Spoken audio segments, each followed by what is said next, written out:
Kalian dan aku bakal menyaksikan bagaimana Putri Elina yang bernasib tragis kembali ke tubuh balita 3 tahunnya untuk menyusun rencana. Dia memutuskan tidak butuh keluarga lagi mulai sekarang, dan disinilah perjalanan Elena menuju kemandirian dimulai. Gadis itu langsung terjun ke bisnis roti, tambang, dan usaha lainnya. Dia bekerja setengah mati demi menghasilkan banyak uang. Bahkan ayahnya yang dulu selalu mengabaikannya mulai bertingkah sangat berbeda sampai menetapkan hari libur internasional saat Elina memanggilnya ayah. Cerita dimulai ketika sang putri yang diculik ditemukan di dalam peti kayu di sebuah gudang.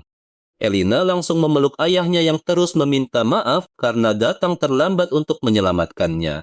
Karena sang putri akhirnya ditemukan, Kaisar mengumumkan pencarian telah berakhir dan waktunya pulang. Sementara itu, karakter utama kita masih terbaring terikat di dalam peti kayu, dan entah mengapa, tidak ada seorang pun yang berniat mencarinya. Dia sangat lelah hanya menjadi karakter figuran hingga air mata frustrasi mengalir deras di pipinya. Suatu hari, dia menyadari bahwa dirinya terjebak di dalam novel dan perannya hanyalah bangsawan figuran biasa. Reveler awalnya merasa senang menjadi anak orang kaya raya, tapi semua itu hanyalah ilusi yang hancur dalam sekejap mata. Ayahnya selalu mengajarkannya untuk terus mengejar pengetahuan tanpa henti. Kesetiaan ayahnya pada kaisar sungguh tanpa batas, dan dia melayani kerajaan dengan segenap jiwa raganya. Itulah mengapa Reveler tidak mengerti mengapa keluarga yang sangat setia pada garis keturunan kerajaan ini tidak pernah disebutkan dalam cerita aslinya. Semua itu terjadi karena obsesi gila dari Kaisar kejam Liam Cortis Rastol pada putrinya sendiri. Putrinya memanggilnya ayah memang momen bahagia, tapi menjadikannya hari perayaan nasional terasa sangat aneh.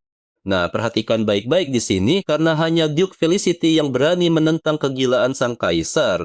Dia tidak mengerti mengapa kaisar memutuskan untuk memberikan seluruh negeri yang bersimbah darah kepada putrinya, merasa tempat itu tidak layak bagi sang putri. Kaisar langsung kehilangan kesabaran dan menuduh sang Duke telah menghina putrinya. Yang mulia bahkan menganggap hal itu sebagai bukti kuat bahwa keluarga Felicity bersekongkol dengan musuh. Atas perintah kekaisaran, orang tua Raylor dijatuhi hukuman mati karena tuduhan pengkhianatan. Gadis kecil itu kehilangan keluarganya di usia 7 tahun. Sambil menangis histeris, dia berlari keluar dari kediaman yang terbakar. Dia kehilangan orang tua tercinta dan semua orang yang terhubung dengan keluarga Felicity. Dengan sekuat tenaga, dia berlari menghindari para pengejar di dalam hutan. Dalam hatinya, dia meratapi kenyataan bahwa ayahnya adalah satu-satunya orang yang berani menentang tirani tersebut. Gadis kecil itu tidak memiliki kekuatan untuk berlari lebih cepat dari para ksatria dan akhirnya tertangkap. Saat itu juga, Raer bersumpah tidak akan pernah mengikuti jejak pengkhianatan ayahnya. Namun takdir berkata lain, dan gadis itu diberikan kesempatan untuk melarikan diri dengan syarat melayani sang putri.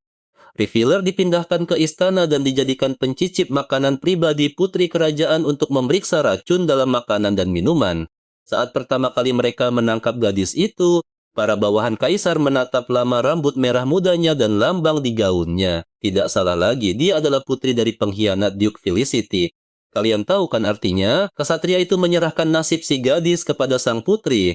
Dan jika keberuntungan berpihak padanya, dia akan dikirim ke pertambangan. Namun tidak menutup kemungkinan kalau Revealer justru akan ditinggalkan begitu saja di Gunung Binatang Buas Ajaib. Seorang wanita yang juga berakhir di penjara bawah tanah menyuruh gadis itu menerima hukuman apapun dengan penuh martabat. Revealer tidak percaya mereka tega mengirim gadis serapuh dirinya ke pertambangan hanya untuk mengayunkan beliung yang sangat berat. Sedangkan untuk Gunung Binatang Buas Ajaib, bahkan para ksatria kekaisaran pun tidak pernah ada yang kembali dengan selamat. Sungguh tidak masuk akal seorang anak kecil diperlakukan sekejam ini, tapi dia memaksa dirinya tetap tenang demi mencari jalan keluar. Setelah menenangkan pikirannya, Revealer tiba-tiba menyadari bahwa runtuhnya kediaman Felicity tidak pernah diceritakan secara detail di kisah aslinya. Artinya, selama dia menjauh dari sang putri sejauh mungkin, Revealer memiliki kesempatan untuk mendapatkan kembali kehidupan damainya yang tenang. Itu berarti tidak masalah jika dia berakhir di pertambangan atau tempat lain. Harapan cerah itu masih ada untuknya. Pada saat itu, gadis itu memutuskan untuk mengukir akhir bahagianya sendiri. Namun takdir berkata lain melalui sang putri dan Revealer pun menjadi pencicip makanan Ellen. Saat pelayan itu datang membawa kabar buruk bagai awan badai, seluruh tubuh sang protagonis langsung membeku seketika karena terkejut. Dia benar-benar tidak habis pikir mengapa semuanya bisa berakhir menjadi seperti ini. Kini Ra'aler adalah seorang pencicip makanan, orang yang menguji racun sebelum keluarga kekaisaran makan. Ya, banyak orang menganggap itu hak istimewa, tapi pekerjaan ini sangat berbahaya. Setiap hari, sang pencicip makanan mempertaruhkan nyawanya sendiri. Sambil mencicipi setiap hidangan makan malam sang putri, Ra'aler berharap tidak ada racun di setiap gigitannya. Tiba-tiba Elina menerobos masuk aula, senyum cerahnya menyinari seluruh ruangan. Para pelayan sangat senang dengan kebaikan nona mereka dan gembira karena memiliki kesempatan untuk mengobrol dengannya. Tiba-tiba, Elina melihat seorang gadis asing sedang duduk di meja makan dan bertanya kepada pelayan siapa dia. Para pelayan menjelaskan bahwa dialah gadis yang telah diselamatkan oleh sang putri dari hukuman mati. Merasakan tatapan penasaran sang putri, Ra'aler mencoba menghindar, tapi Alina yang ramah langsung menghampirinya. Percayalah, kalian dan aku pasti penasaran dengan apa yang terjadi selanjutnya. Yuk ikuti kisah ini saat sang putri menganggap Layebla sangat menggemaskan dan bertanya apakah makanannya enak. Lalu sang putri mengulurkan tangan dan mengaku tidak sabar menghabiskan waktu bersamanya. Belakangan saat berbaring di kamarnya, Layebla masih tidak habis pikir bagaimana semua ini bisa terjadi. Kenyataannya dia sangat membenci makanan itu, bahkan roti penjara terasa jauh lebih enak. Namun Layebla tidak pernah menyangka ucapan sang putri tentang kejamnya memenjarakan anak-anak akan mengubah takdirnya sedalam ini. Garis waktu saat ini sangat cocok dengan akhir bagian novel pertama.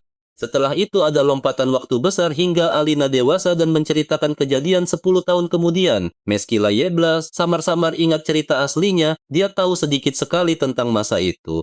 Namun, dia tahu sangat pasti bahwa jika dia tidak melakukan apa-apa, kematian akan segera menjemputnya. Sebenarnya, Layebla ingin kabur sejak hari pertama bertemu Alina. Namun, bertahan hidup di istana kekaisaran adalah prioritas utamanya sekarang. Itulah mengapa dia harus mencari cara untuk kebal terhadap racun agar tetap hidup. Lalu, dia tiba-tiba teringat sesuatu.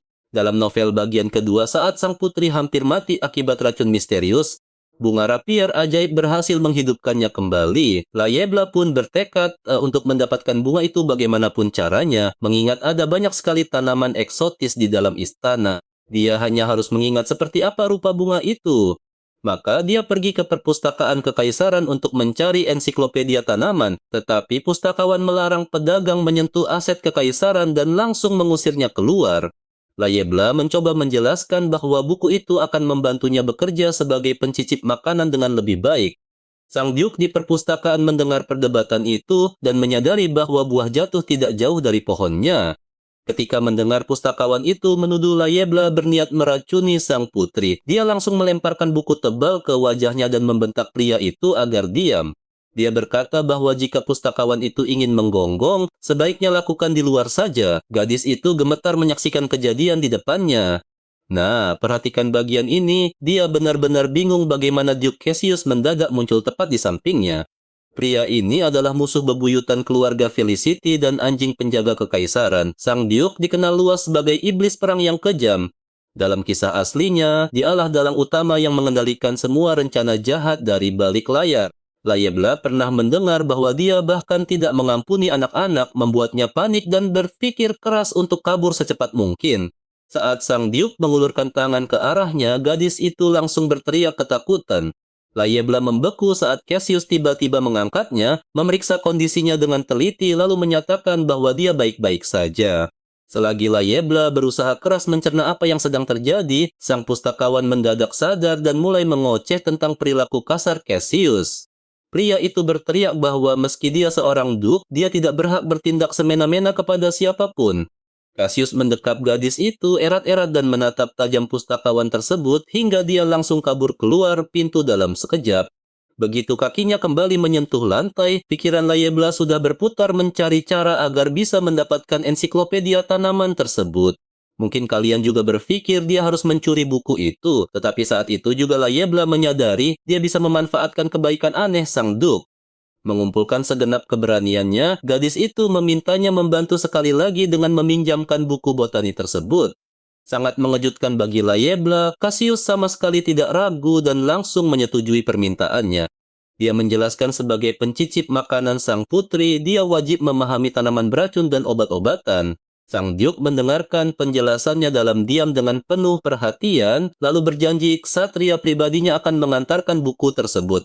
Layebla bergegas berterima kasih atas kebaikan yang tak terduga itu, dan berjanji kelak akan membalas budi baiknya. Gadis itu membungkuk sekali lagi kepada Sang Duke lalu segera kembali ke kamarnya. Setelah dia pergi, Cassius segera menanyakan perkembangan penyelidikan kasusnya kepada asistennya, Hanan. Hanan melaporkan bahwa sesuai dugaan mereka, memang ada pengkhianat di dalam keluarga Felicity. Menurutnya, sang putri telah naik kapal menuju pos Torimo, itulah alasan kenapa dia tidak bisa menghubungi para ksatria mereka. Sang Duke tahu arti dari semua itu, bahwa membawanya kembali tidak akan mudah. Sekitar 2 bulan lalu, pasukan Cassius terus maju dan perlahan merebut pos Torimo, yang merupakan lokasi strategis krusial bagi pasukan sekutu.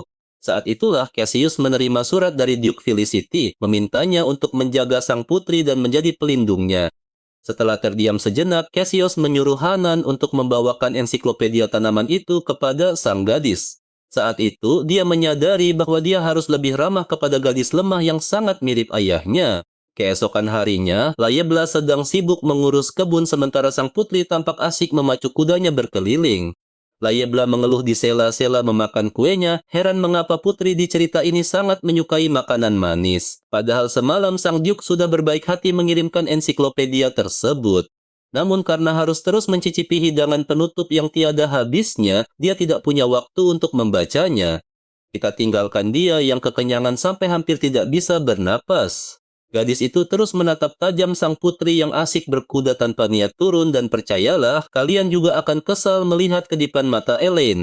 Ra'aler hanya bisa berharap pelajaran berkuda ini segera berakhir. Sang pahlawan wanita terus menyipitkan matanya ke arah ksatria yang mengajar putri. Ada sesuatu yang terasa sangat akrab dari wajahnya. Dia teringat Ken Ashley, anjing pemburu pribadi sang putri, sosok yang berada di garis depan saat keluarga Felicity diserang. Ra'aler menusukkan garpunya ke kue lain, diam-diam berharap langit akan langsung menghukum pria itu. Dan tepat saat itu juga kuda Ashley tiba-tiba mengamuk dan menjatuhkannya ke tanah. Sang putri pun langsung berlari mendekati bawahannya itu, yang langsung memanfaatkan momen untuk berkata betapa terhormat dirinya atas perhatian itu. Sementara mereka berbasa-basi, Ra'aler mengabaikan mereka sepenuhnya demi menikmati kelezatan marshmallow. Berkat jatuhnya Ashley dari kuda, gadis itu akhirnya bisa menikmati waktu luang yang berharga. Dia mengambil sebuah ensiklopedia lalu duduk santai di bawah rindangnya pohon untuk mencari informasi yang dicarinya. Akhirnya, Rial menemukan halaman tentang bunga rapier. Tanaman ini memiliki 6 kelopak berbau manis dan selalu tumbuh di tempat teduh dekat pohon manisi. Satu hal yang pasti, bunga ini tidak ada di taman istana. Pohon-pohon di sini penuh hama, jadi mereka jarang menanamnya di area istana. Mari kita perhatikan baik-baik bagian ini, kawan. Bunga itu hanya tumbuh di hutan mati yang menyeramkan dekat rumah sang pahlawan. Namun Ralpher tidak takut mencarinya. Penuh semangat, dia langsung melompat berdiri, siap memberikan segalanya demi meraih kebahagiaannya. Ternyata Ralpher tidak sendirian di taman. Seorang anak laki-laki yang duduk di bawah pohon sebelah terus memperhatikan tingkah anehnya lewat sudut mata. Anak itu tersipu malu merasa bingung sudah berapa lama dia memandangi gadis asing itu. Mata merah khas keluarga kerajaan, wajah sempurna, serta pakaian kuno anak itu langsung menarik perhatiannya. Namun karakter ini tidak pernah muncul di cerita aslinya. Ditambah lagi, Aileen jelas-jelas anak tunggal.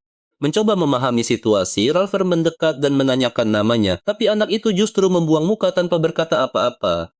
Saat itulah dia menyadari anak itu sedang berdiri di atas buket bunga dekat makam. Revealer tersipu, memungut bunga itu, meminta maaf lalu berlari mencari buket yang baru. Begitu kembali membawa buket baru, dia sempat ragu sejenak sebelum bertanya makam siapakah itu.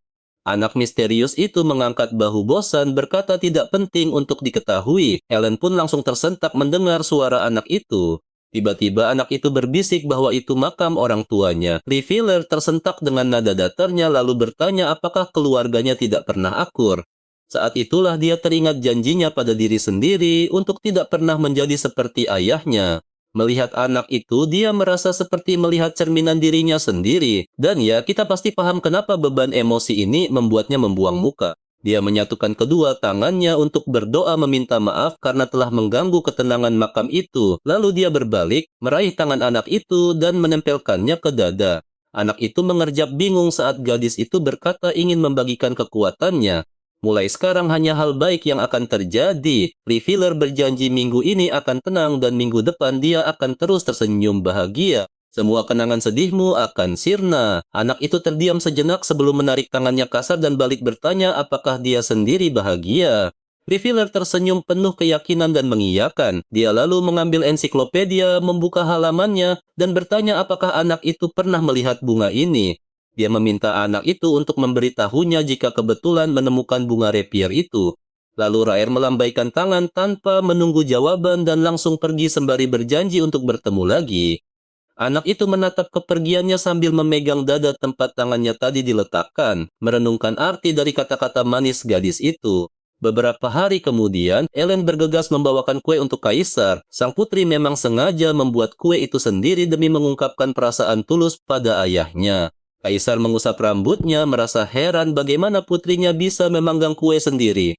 Begitu sang kaisar berkata tidak sabar ingin mencicipinya, Ellen langsung menghambur ke pelukannya, sementara Raveler hanya terduduk lesu karena masih gagal menemukan bunga rapier. Tak peduli sekeras apapun dia mencari, tanaman itu tetap tidak ditemukan. Dan dia tidak sempat bertanya pada anak itu karena mereka belum pernah bertemu lagi. Sang pahlawan wanita mulai berpikir bunga itu tidak tumbuh di hutan mati. Pencarian bunga rapier membuat Raer tidak tidur berhari-hari hingga matanya kini mulai terasa sangat berat. Lalu dia tidak sengaja mendengar para pelayan bergosip bahwa mereka harus meminta izin bertemu putri terlebih dahulu sebelum kunjungan Duke Viselaber tiba. Kabarnya pertikaian lain baru saja pecah di wilayah Postorimo. Mendengar ini, Raer menduga barang pemberiannya hari itu sangat berguna bagi sang Duke. Dia pun melirik dingin ke arah Kaisar dan Ellie. Dia tidak berniat melakukan balas dendam, tapi bukan berarti dia memaafkan mereka. Revealer bersumpah tidak akan membiarkan sang kaisar mati dengan mudah. Namun tiba-tiba gadis itu menyadari aliran darah segar menetes dari mulutnya ke piring putih bersih. Pelayan berlari panik menjatuhkan kue kaisar, meninggalkan kita semua dalam ketegangan besar. Bayangkan kalian ada di sana saat sang ksatria berlari mendekat. Revealer tergeletak bersimbah darah, benar-benar sekarat dan ketakutan setengah mati. Seandainya saja dia menemukan bunga itu, takdir tragis ini tidak akan terjadi. Sementara itu, seorang bocah bermata merah menjatuhkan bunga rapier dari tangannya karena terkejut mendengar keributan. Rasa sakit luar biasa mulai menyiksa tubuh Revealer. Napasnya sesak, membuatnya mencengkeram rerumputan di bawahnya dengan sisa-sisa tenaga yang ada. Duke Kasas mendekat, mengangkat kepalanya, lalu memanggil namanya membuat gadis itu menangis histeris karena mengira sang Duke adalah ayah kandungnya. Dia teringat nasihat ayahnya untuk berhenti memendam emosi negatif dan melepaskannya. Sang ayah menjelaskan agar dirinya tidak terus menyimpan dendam atau penyesalan mendalam. Jika hal buruk terjadi dan sulit dilupakan, tersenyumlah saja, itu akan membuat semuanya terasa jauh lebih ringan. Saat itu, Revealer tidak paham mengapa ayahnya berkata serumit itu, padahal dia harusnya bisa menyadari niat tulus di baliknya. Belakangan dia baru sadar bahwa sang Duke hanya ingin putri tercintanya melupakan masa lalu dan hidup bahagia. Gadis itu terisak memeluk bayangan orang tuanya sambil memohon mereka kembali dan mengakui semua kesalahannya. Coba bayangkan seandainya dia lebih berhati-hati dan ingatannya pulih lebih cepat. Sekarang Ra'aler sendiri ragu apakah dia sanggup merelakan semuanya begitu saja tanpa menyimpan dendam. Seekor kupu-kupu bersayap cahaya magis tampak terbang di atas istana kekaisaran. Makhluk itu berputar sesaat sebelum meluncur masuk melewati jendela kamarnya yang terbuka. Seorang anak laki-laki berdiri di samping ranjangnya, menggenggam seikat bunga rapier, mendengarnya mengigau memanggil ayahnya. Setelah seminggu berlalu, akhirnya Raler siuman kembali. Meski tubuhnya masih terasa sangat lemas, dia sama sekali tidak menyangka sang Duke akan menyelamatkannya lagi. Apalagi memberinya kamar pribadi yang nyaman ini. Saat sedang duduk di kasur, tiba-tiba Hanan melangkah masuk. Disinilah Raler akhirnya paham motif Kasas menolongnya. Sang Duke datang hari itu karena ingin bertanya langsung dari mana dia mendapatkan informasi rahasia tersebut. Informasi itu berupa surat rahasia antara mendiang kaisar dan mantan Duke of Vicil. Surat-surat penting itu tersimpan rapat di antara barang pribadi mendiang penguasa. Hanan bertanya apakah ada info lain karena berkat dia wilayah mereka berhasil direbut kembali dari kaisar. Dia meminta maaf dan menegaskan hanya tahu apa yang dikatakan ayahnya. Hanan pun memaklumi, menekankan betapa berartinya bantuan tersebut sebelum akhirnya pergi. Sadar nggak sih, kejadian itu membuat Ra'aler paham bahwa hidupnya kini bergantung pada sebatang tanaman saja. Dengan taruhan sebesar itu, dia tidak boleh gegabah bekerja sama dengan dalang licik seperti Vela. Namun hati nuraninya merasa tidak tenang karena menolak membalas kebaikan orang-orang yang telah menyelamatkan nyawanya. Rafier berusaha menepis pikiran itu, meyakinkan diri bahwa dia tidak boleh naif karena bertahan hidup adalah prioritas utamanya. Saat itu juga aroma harum tercium dari meja tidurnya. Dia segera turun dari ranjang untuk memastikan bahwa itu adalah bunga Rapunzel. Walau Ravalier tidak ingat anak itu datang menyuapinya kelopak bunga penyembuh, dia yakin dialah sosok misterius yang meninggalkan hadiah ini. Kini dia berutang budi besar dan memutuskan mereka berdua harus segera bertemu kembali. Maka dia menulis sepucuk surat pancingan agar anak itu segera datang, melipatnya menjadi perahu kertas kecil lalu bergegas menaruhnya di makam. Masalah Duk bisa dia urus nanti. Tiba-tiba saja pintu kamarnya berderit terbuka perlahan. Di ambang pintu berdiri sang putri membawa keranjang, tersenyum lebar melihat Ravalier akhirnya sudah siuman. Saat Alain terus menanyakan keadaannya, Ravalier bingung mengapa sang putri ada di sini dan mengetahui namanya, bahkan sebelum sempat menjawab, sang putri sudah mendekat. Dia mulai memeriksa suhu tubuhnya untuk memastikan gadis itu cukup sehat untuk beranjak dari ranjang. Tiba-tiba mata Alina berkaca-caca meminta maaf dengan tulus dan berjanji tidak akan pernah membiarkan Raer melakukan hal berbahaya seperti itu lagi. Gadis itu kebingungan melihat sang putri bersikap begitu akrab layaknya sahabat lama yang sudah saling mengenal. Sambil menggenggam erat tangan gadis yang kebingungan itu, Elina mendadak menawarinya posisi sebagai pengiring pribadinya. Ketika Raveler membantah karena statusnya adalah pencicip makanan istana, sang putri langsung memintanya keluar dari pekerjaan berbahaya itu. Gadis itu benar-benar terperangah oleh kemampuan komunikasi sang putri hingga tidak mampu mengucapkan sepatah kata pun. Sang putri memintanya tidak terburu-buru memutuskan, membuat Raer berterima kasih atas perhatiannya. Alina pun tampak sangat antusias untuk bisa menghabiskan waktu bersamanya. Gadis itu masih sangat terkejut dengan keramahan luar biasa sang putri, membuatnya kehilangan kata-kata. Namun tiba-tiba seseorang memotong obrolan mereka dan meminta Elina segera pergi sekarang juga. Ternyata para ksatria pemburu monster sihir telah kembali. Sang putri berjanji akan menemuinya lagi nanti lalu berbalik untuk pergi. Namun sebelum melangkah pergi, Elina melihat sekilas bunga di atas meja dan tidak bisa tidak mengagumi keindahannya. Gadis itu membeku saat membungkuk, jantungnya berdebar kencang saat Alina bertanya dari mana asal bunga itu. Ia menjawab menemukannya di sekitar sini. Dan disinilah kita tahu alasannya sang putri menyukai bunga ungu karena itu pemberian pertama ayahnya. Kalian dan aku bakal melihat awal kekacauan ini saat dia tiba-tiba meminta bunga dari Raveler, menyadari segalanya tidak seindah yang terlihat. Sambil meremas gaunnya, dia membiarkan sang putri mengambil bunga itu meski dalam hati dia sangat murka. Akhirnya setelah beberapa hari hanya tersisa satu bunga pada Raveler karena Elina terus datang ke kamarnya dan mengambilnya sedikit demi sedikit. Suatu hari dia bahkan tidak membangunkan Raveler dan langsung mengambil bunga itu begitu saja, hanya meninggalkan secarik surat. Karena hanya satu bunga rapier yang tersisa, sang heroin harus segera mencari lagi. Masalahnya dia tidak tahu apakah bocah itu sudah menemukan suratnya atau tidak. Raer akhirnya memutuskan untuk memeriksa apakah surat itu masih ada di sana. Namun saat dia melangkah ke koridor, dia disuguhkan kekacauan total. Orang-orang terluka bergelimpangan di mana-mana tanpa ada yang bisa memberi pertolongan pertama karena pertempuran terus berlarut-larut. Para pelayan berbisik di dekat salah satu korban, berkata dia tidak akan bertahan lebih dari 3 jam tanpa penyihir atau pendeta. Sadar tidak bisa lewat tanpa ketahuan, Raler memutuskan untuk mencoba kabur melewati jendela kamarnya saja. Tapi pembicaraan para pelayan membuatnya terhenti. Karena korban terkaman monster sihir itu hanyalah rakyat biasa, mereka sengaja lambat menolongnya. Mendengar hal itu, Revealer langsung melangkah keluar dari balik pintu dan menghampiri pria malang tersebut. Dia tahu racun gigitan itu bisa mencapai jantungnya kapan saja, dan sisa bunga rapier terakhir miliknya mungkin bisa menyelamatkan nyawanya. Sejujurnya, dia sama sekali tidak sudi melakukan ini. Pikirannya mendadak membayangkan dirinya sedang duduk santai memakan kue, sementara darahnya sendiri berlumuran di latar belakang. Meski selalu membawa bunga terakhir itu kemana-mana agar tidak dicuri, gadis itu akhirnya tetap memetik selembar kelopaknya. Bunga rapier memang sangat lama layu. Tapi begitu mulai membusuk, khasiat penyembuhannya langsung hilang total.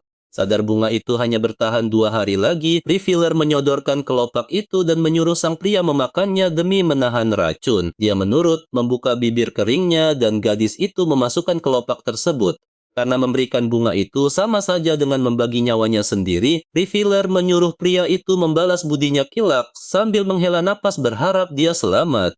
Sang heroin pun kembali ke kamarnya. Dia berhasil menyelinap keluar istana dan baru kembali 6 jam kemudian. Gadis itu sangat kelelahan, tapi merasa semua usahanya sepadan.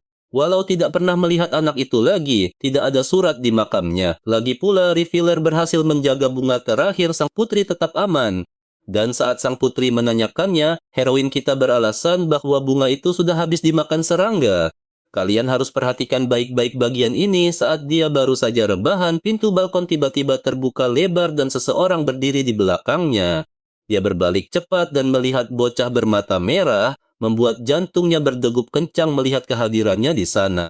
Tanpa menyapa sama sekali, dia langsung mendekat menyudutkannya ke tempat tidur dan menuntut rahasia apa yang dia ketahui tentang dirinya. Gadis itu sadar anak ini telah menemukan suratnya. Saking gembiranya bisa bertemu lagi, dia bahkan mengabaikan sikap aneh anak tersebut. Bocah itu terus memikirkan isi surat di mana Ra'aler menulis bahwa dia mengetahui rahasianya dan akan membongkarnya secara langsung. Begitu dia menyadari gadis itu hanya mempermainkannya, Ra'aler segera meminta maaf sambil memeluknya erat menjelaskan alasan di balik tindakannya. Namun saat bocah itu mencoba melepaskan diri, dia mendekapnya sangat erat dan memohon agar dia tidak pergi meninggalkannya. Ra'aler berjanji akan melepaskannya jika dia mau mendengarkan penjelasan. Dia mengingatkannya untuk menjaga nyawa yang telah diselamatkan dan berterima kasih lagi atas pertolongannya. Dia sangat yakin dirinya bisa selamat hanya berkat anak itu. Itulah alasan mengapa dia sangat ingin berterima kasih secara langsung. Memanfaatkan kesempatan ini, dia menanyakan asal bunga tersebut karena pasokan bunga yang dibawa sebelumnya sudah telanjur layu semua. Dia berjanji akan memberitahu jika dilepaskan. Gadis itu setuju asalkan dia boleh menggenggam tangannya agar bocah itu tidak kabur. Menyadari tidak ada gunanya melawan, bocah itu pun pasrah saat sang heroin menariknya melangkah pergi bersama. Keluar dari istana, dia memimpin jalan menembus hutan yang sudah mereka kenal dengan penuh percaya diri, hingga membuat refiller sempat terhenti kehabisan napas. Namun rupanya mereka telah sampai di tujuan. Tanpa melepaskan genggaman tangannya, sang heroin mendongak dan mulai memandang sekeliling area tersebut. Mereka ternyata berdiri di tengah padang luas yang dipenuhi hamparan bunga rapa. Terpukau oleh keindahan bunga sihir itu, refiller langsung memeluk lehernya erat dan menyebut anak itu sebagai malaikat pelindungnya. Karena dia telah menyelamatkan nyawanya saat tidak ada yang peduli, sang heroin berjanji akan selalu melindunginya mulai sekarang. Sambil memegang wajahnya, dia memohon agar anak itu menunggunya kembali nanti. Mengusap pipinya lembut, dia menambahkan harapannya agar suatu hari nanti, sang pangeran bersedia memberitahukan nama aslinya kepada dirinya. Kalian pasti tahu reaksi terkejutnya kan? Bocah itu langsung bertanya bagaimana dia mengetahuinya, tapi refiller hanya melemparkan senyuman manis. Sang heroin menyuruhnya meminta bantuan kapanpun dia butuh, mengingat anak itu telah menolongnya meski tahu dia keturunan keluarga Felicity. Setelah beristirahat selama seminggu penuh, refiller akhirnya kembali bekerja lagi. Sambil mencicipi kue yang tersaji di meja, dia heran melihat istana mendadak bising. Para pelayan sibuk berlarian ke sana, kemari menumpuk berbagai kotak hadiah di mana-mana. Dari obrolan mereka, kita tahu hadiah itu disiapkan untuk pemburu monster. Jadi mari kita saksikan kelanjutannya di video berikutnya. Kalian harus tahu, dia sama sekali tidak menyesal memberikan bunga pedang terakhir pada pria terluka itu. Untungnya dia menemukan lebih banyak bunga dan memakan satu kelopak tiap pagi sambil menyimpan sisanya untuk jaga-jaga. Jadi sekarang hidupnya aman. Reflir sedang memeriksa hidangan lain ketika sang putri tiba-tiba menerobos masuk ke ruang makan sambil berteriak. Dia berlari ke arah sang pahlawan wanita sangat senang menyambutnya kembali. Ra'ar bingung menghadapi emosi yang meluap-luap ini, jadi dia terbata-bata mengatakan bahwa dia juga senang melihat Alina. Sang putri langsung memeluknya erat, mengabaikan peringatan pelayan bahwa dia harus makan lalu membagikan hadiah-hadiahnya. Pahlawan wanita, kita merasa tidak nyaman dengan pelukan Alina dan berdoa dalam hati agar sang putri segera melepaskannya. Akhirnya, sang putri melepaskan Raveler dan bertanya mengapa dia masih memeriksa racun. Alina bingung mengapa gadis itu menolak menjadi pelayannya. Meskipun Raer sebenarnya hanya tidak mau, dia beralasan bahwa dia sangat menyukai pekerjaan melindungi sang putri. Para pelayan mendengarkan saat gadis itu berkata dia senang melakukannya demi menebus dosa-dosanya di masa lalu.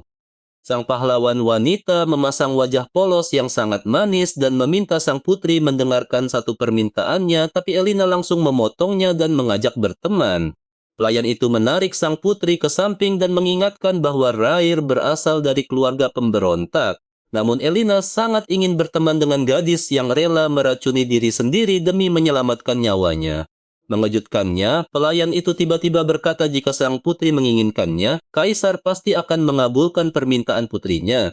Alina dengan gembira menggenggam tangan teman barunya tanpa menyadari betapa gadis itu sangat membenci ide tersebut.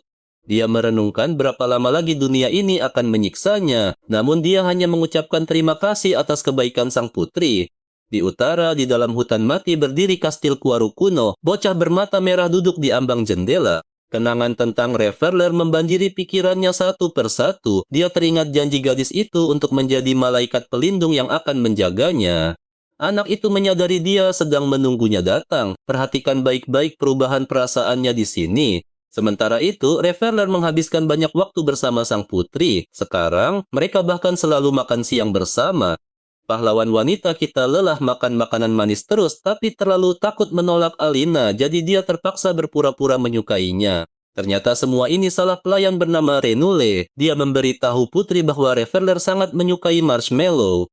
Karena terpaksa, dia terus menelan manisan itu sambil menikmati teh. Singkatnya, tugasnya sebagai pencicip makanan kini menjadi lebih mudah. Reveler tidak perlu lagi mencicipi semuanya. Dia hanya memakan apapun yang diberikan langsung oleh sang putri. Dia merasa risih diperlakukan hati-hati, tapi tunggu dulu, dia tiba-tiba melihat daun tadori berbahaya di atas piring. Itu adalah ramuan pemurni darah, tapi jika anak di bawah 10 tahun memakannya bisa menyebabkan kram perut parah. Sang pahlawan wanita memutuskan untuk bertanya kepada pelayan apakah dia benar-benar melihat daun tadori di masakan itu. Pelayan itu melangkah mundur merasa bingung mengapa Raveler berasumsi perut mereka tidak akan kuat menahan efek tanaman tersebut.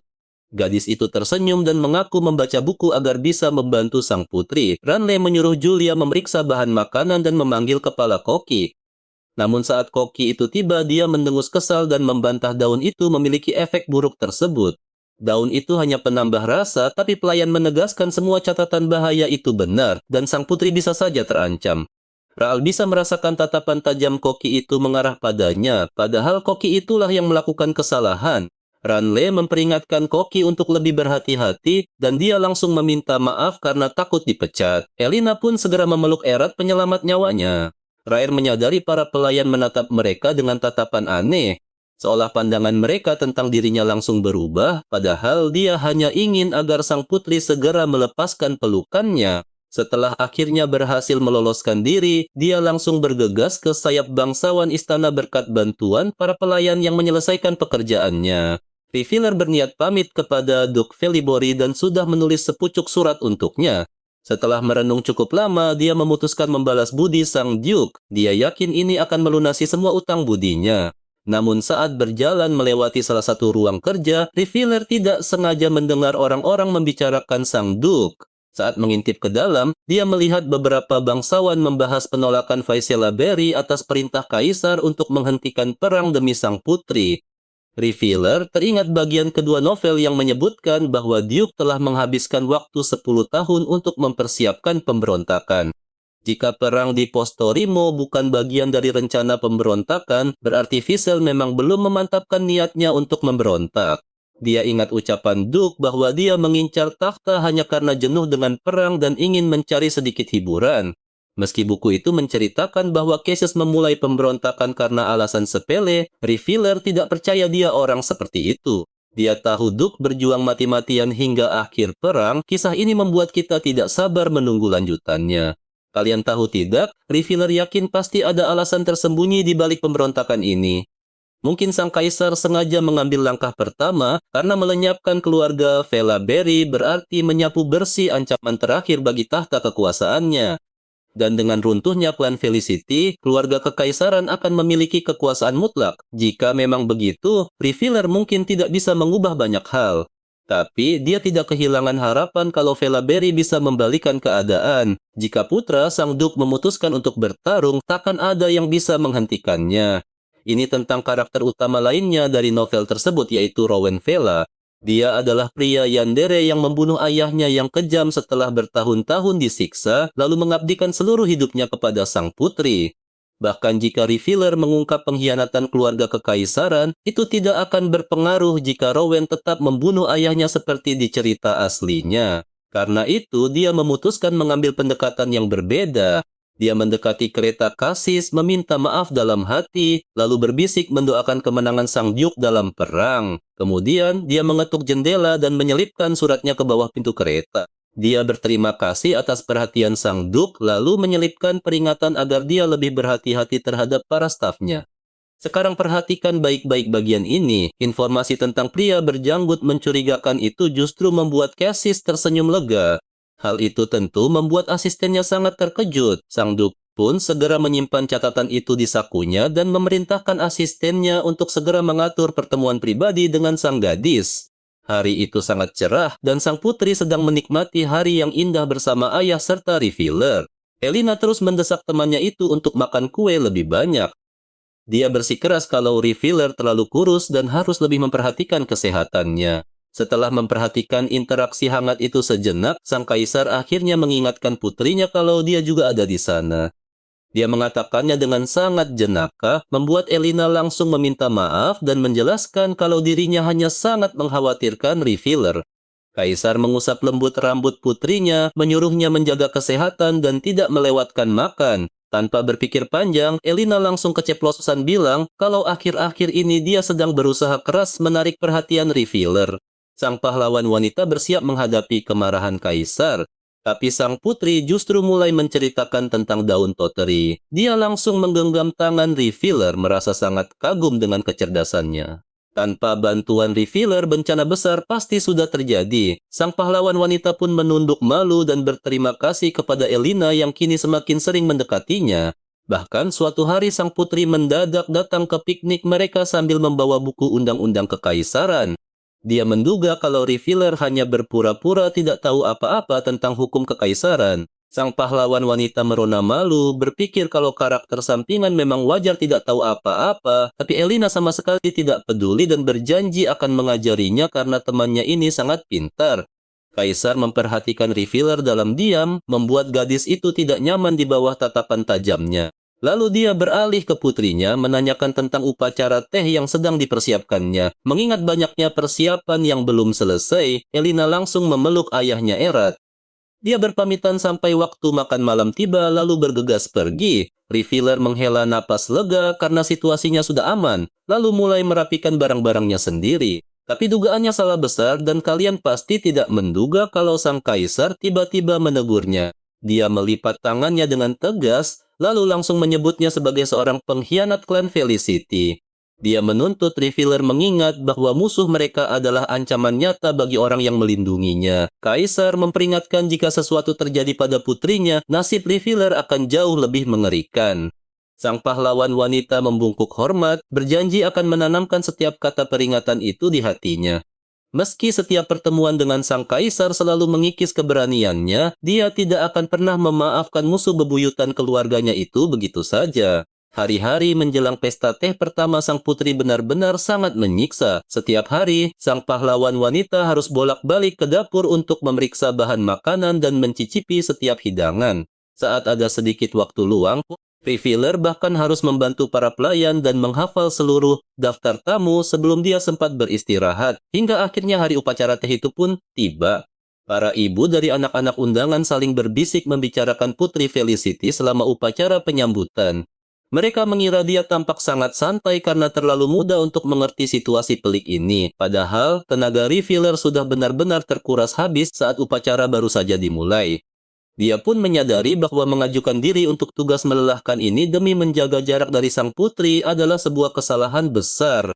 Dan di sanalah dia, sang bintang utama, akhirnya melangkah anggun memasuki aula pesta yang megah.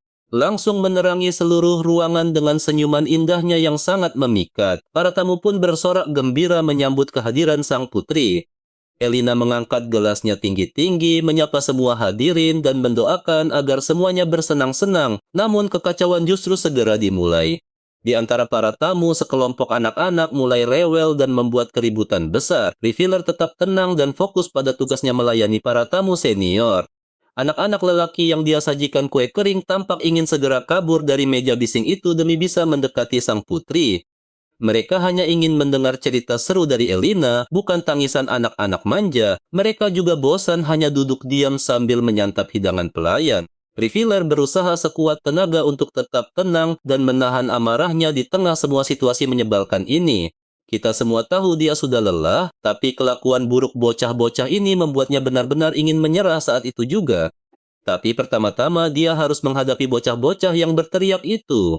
Raphael baru saja menyingsingkan lengan bajunya saat keributan tiba-tiba di meja putri membuat kita semua ikut terkejut. Nyonya Brown menyela dan menyebut ucapan Nyonya Jacqueline sangat tidak sopan, tapi Alina membalas dengan ketus, "Apa kamu sadar apa yang kamu lakukan?" Nyonya Brown tersentak, tidak menyangka niat baiknya justru mendapat reaksi sedingin itu dari sang putri.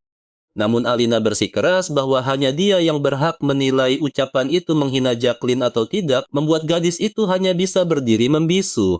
Padahal dia membela sang putri dengan niat yang sangat baik. Melihat itu, Raphael menganggap Nyonya Brown sangat bodoh karena memusuhi sahabat Elina, mengingat Donna Jacqueline adalah bangsawan yang bersatu kembali berkat sang putri. Meskipun baru kembali menjadi bangsawan, dia nantinya akan bangkit menjadi sosok penting yang mendominasi kalangan atas dalam novel. Berbeda dengan Nyonya Brown yang jelas-jelas melakukan semua ini hanya demi mencari muka di depan sang putri. Kurangnya pengalaman membuat langkahnya ceroboh, tapi Alina juga tidak perlu bersikap sekejam itu. Lamunan Raphael langsung buyar saat anak-anak kembali bertengkar hebat berebut mainan, jadi dia mendekat dan berseru, "Angkat tangan bagi yang ingin bermain boneka." Sambil mengambil beberapa boneka mainan, dia mulai menggelar pertunjukan boneka untuk anak-anak. Dia memilih kisah cinta pangeran dan putri yang berjuang bersama mengalahkan rintangan, membuat anak-anak menonton dengan mata berbinar penuh semangat. Mata Rafael berbinar-binar saat menceritakan dongeng indah yang berakhir dengan kebahagiaan bagi semua orang. Sekarang perhatikan bagian ini, para tamu lain pun ikut mendekat demi mendengar kisahnya, sementara anak-anak terus meminta dongeng baru dengannya. Dia heran kemana semua pelayan pergi karena ini tugas mereka, padahal dia ingin tetap diam demi menjaga sikapnya. Para bangsawan sudah mulai memperhatikannya, tapi anehnya dia malah sibuk menyelesaikan pekerjaan orang lain. Dia mulai menceritakan kisah berikutnya tentang naga, meski dalam hati dia mengeluh acara ini sama sekali tidak ramah anak. Beberapa hari kemudian, Renel memanggil Roll dan menyampaikan bahwa anak-anak di pesta teh itu sangat berterima kasih kepadanya. Sang kepala pelayan meminta gadis itu untuk menerima semua hadiah yang mereka kirimkan sebagai ucapan terima kasih.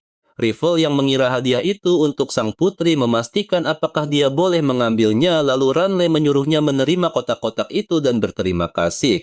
Lagi pula para tamu bisa menikmati pesta teh hanya karena bantuan Roll, sehingga gadis itu dengan patuh menunduk dan berterima kasih. Saat dia hendak meninggalkan ruangan, Renel tiba-tiba menghentikannya dan bertanya apakah dia pernah membela para ksatria kekaisaran. Gadis itu membeku dan menatap kepala pelayan dengan kaget, yang menjelaskan bahwa para ksatria sedang mencari anak dari ruang medis tempat Roll terlihat. Mereka terlihat sangat marah, jadi Raul ingin memastikan bahwa gadis itu tidak terlibat dalam masalah tersebut. Kalian juga pasti ikut tegang saat dia menjatuhkan kotak hadiahnya, sementara kepala pelayan terus mengawasinya dengan curiga. Ryer berusaha menenangkan diri dengan cepat dan meminta maaf, mengaku tidak melihat apa-apa dan tidak bisa membantu. Setibanya di kamar, gadis itu langsung berlutut lemas di sisi tempat tidurnya, benar-benar kehabisan tenaga. Membayangkan mengapa para ksatria mencarinya dengan penuh amarah membuat tubuhnya gemetar hebat, padahal dia hanya memberikan daun rapier pada pria terluka itu agar dia selamat. Ryer tiba-tiba membayangkan jika pria itu tewas, para ksatria yang melihatnya pasti akan langsung menyalahkan dirinya. Ketakutan dituduh sebagai dalang kematian sang ksatria seketika membuat dirinya diselimuti kepanikan luar biasa. Gadis itu terus mondar-mandir karena cemas, berpikir bahwa dia bisa meluruskan segalanya dengan mengungkap kebenaran tentang bunga itu. Namun itu berarti racun baru akan terungkap, jenis racun yang tak bisa disembuhkan oleh daun rapier. Meski kesalahpahaman ini juga sangat menakutinya, kini dia hanya bisa berharap penyelidikan nanti akan membuktikan bahwa tanaman rapier itu bukanlah bunga beracun. Rayer kemudian meringkuk di balik selimutnya, mencoba untuk beristirahat sejenak. Dia memutuskan untuk tidak keluar dari kastil jika tidak mendesak demi menghindari para ksatria itu. Satu-satunya penyesalan Raer adalah batal menemui anak laki-laki yang dijanjikannya, dan meski sudah berusaha menghindar, dia malah langsung berpapasan dengan sang kapten keesokan harinya. Dia menatap Raphael dengan tajam dan langsung bertanya apakah dia benar-benar memberikan obat itu kepada Sir Eden. Dominic Carlson adalah ksatria elit kekaisaran yang sangat setia mengabdi kepada sang putri. Gadis itu tidak percaya harus berhadapan dengannya, terlebih saat mengingat tatapan aneh kapten saat sesi pencicipan yang menandakan ada sesuatu yang tidak beres.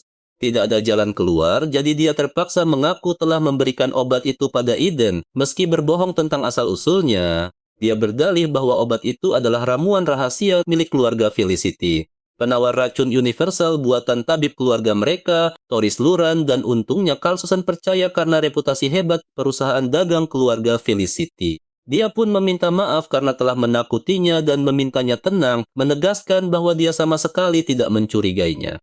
Dan disinilah kita ditinggalkan saat sang kapten Ksatria tiba-tiba berlutut di hadapannya.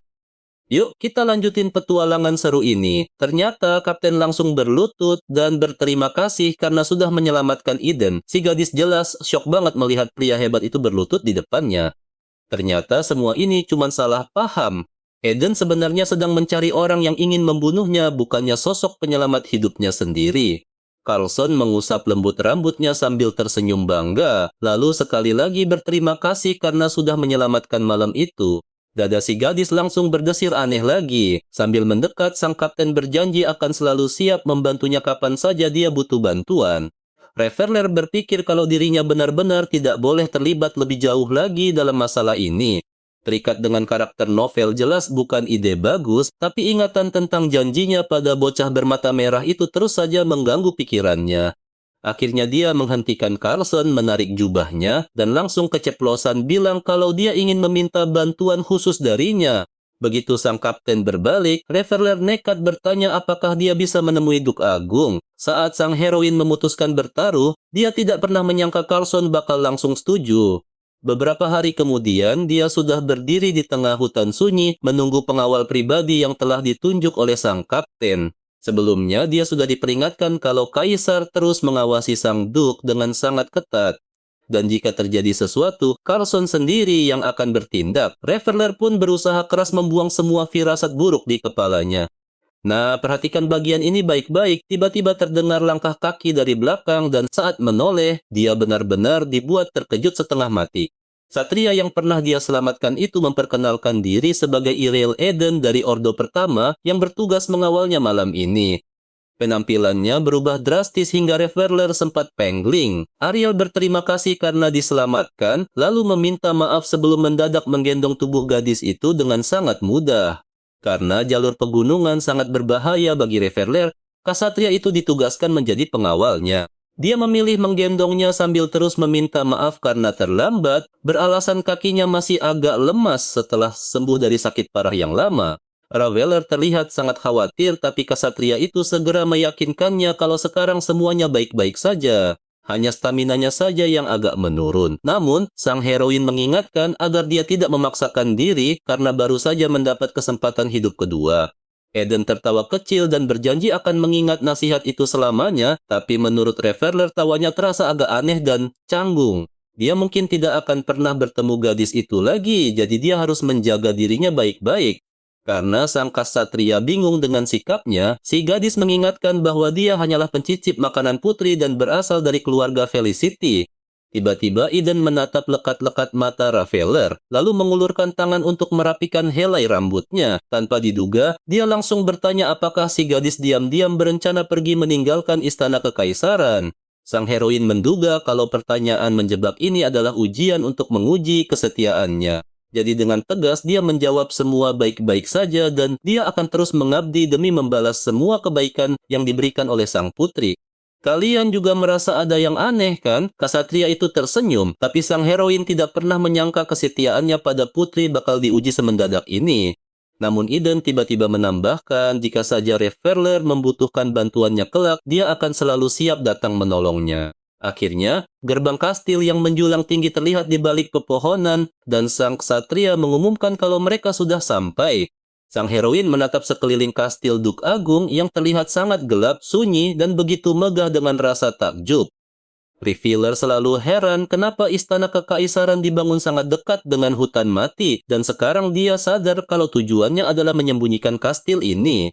Eden kembali mengingatkan si gadis tentang peringatan sang kapten bahwa tempat terlarang ini benar-benar tertutup bagi siapapun. Katanya selalu ada mata dan telinga yang mengintai di sekitar sini, membuat Revealer sadar kalau mereka memang sedang diawasi seseorang. Sang ksatria berjanji menunggu di pintu masuk selagi dia melangkah masuk ke dalam kastil. Tebalnya debu di pegangan tangga menjelaskan semuanya. Tempat ini sudah lama terbengkalai dan tak terurus. Semakin dia memikirkannya, segala hal di kastil ini terasa semakin aneh saja. Dia tidak mengerti kenapa kaisar mengurung sang Duk Agung, tapi tetap membiarkan sosok berbahaya itu hidup. Padahal di cerita novel aslinya, sang Duk hanya sempat disebutkan sekali. Lia membantai semua saudara kandungnya, mengurung keponakannya sendiri, lalu merebut tahta kekuasaan untuk dirinya sendiri. Setelah kejadian kejam itu, Elene menjadi satu-satunya kerabat kaisar yang tersisa. Jadi wajar jika semua orang mengira keponakannya sudah tewas. Tapi Revealer tahu dia masih hidup karena Liam masih membutuhkannya. Dia akhirnya menemukan bocah itu sedang berdiri di dekat jendela favoritnya menatap ke arah hutan luas. Bocah itu berbalik saat mendengar langkah kaki si gadis, lalu bertanya dengan dingin mengapa dia bisa ada di sini.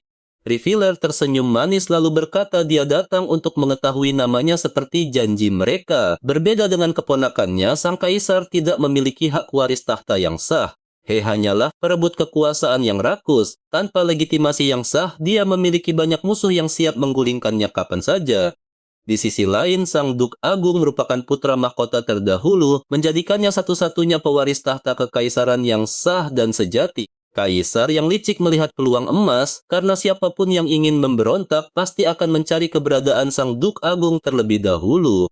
Itulah sebabnya dia dibiarkan berkeliaran di istana, dijadikan umpan empuk untuk memancing para pengkhianat keluar dari tempat persembunyian mereka.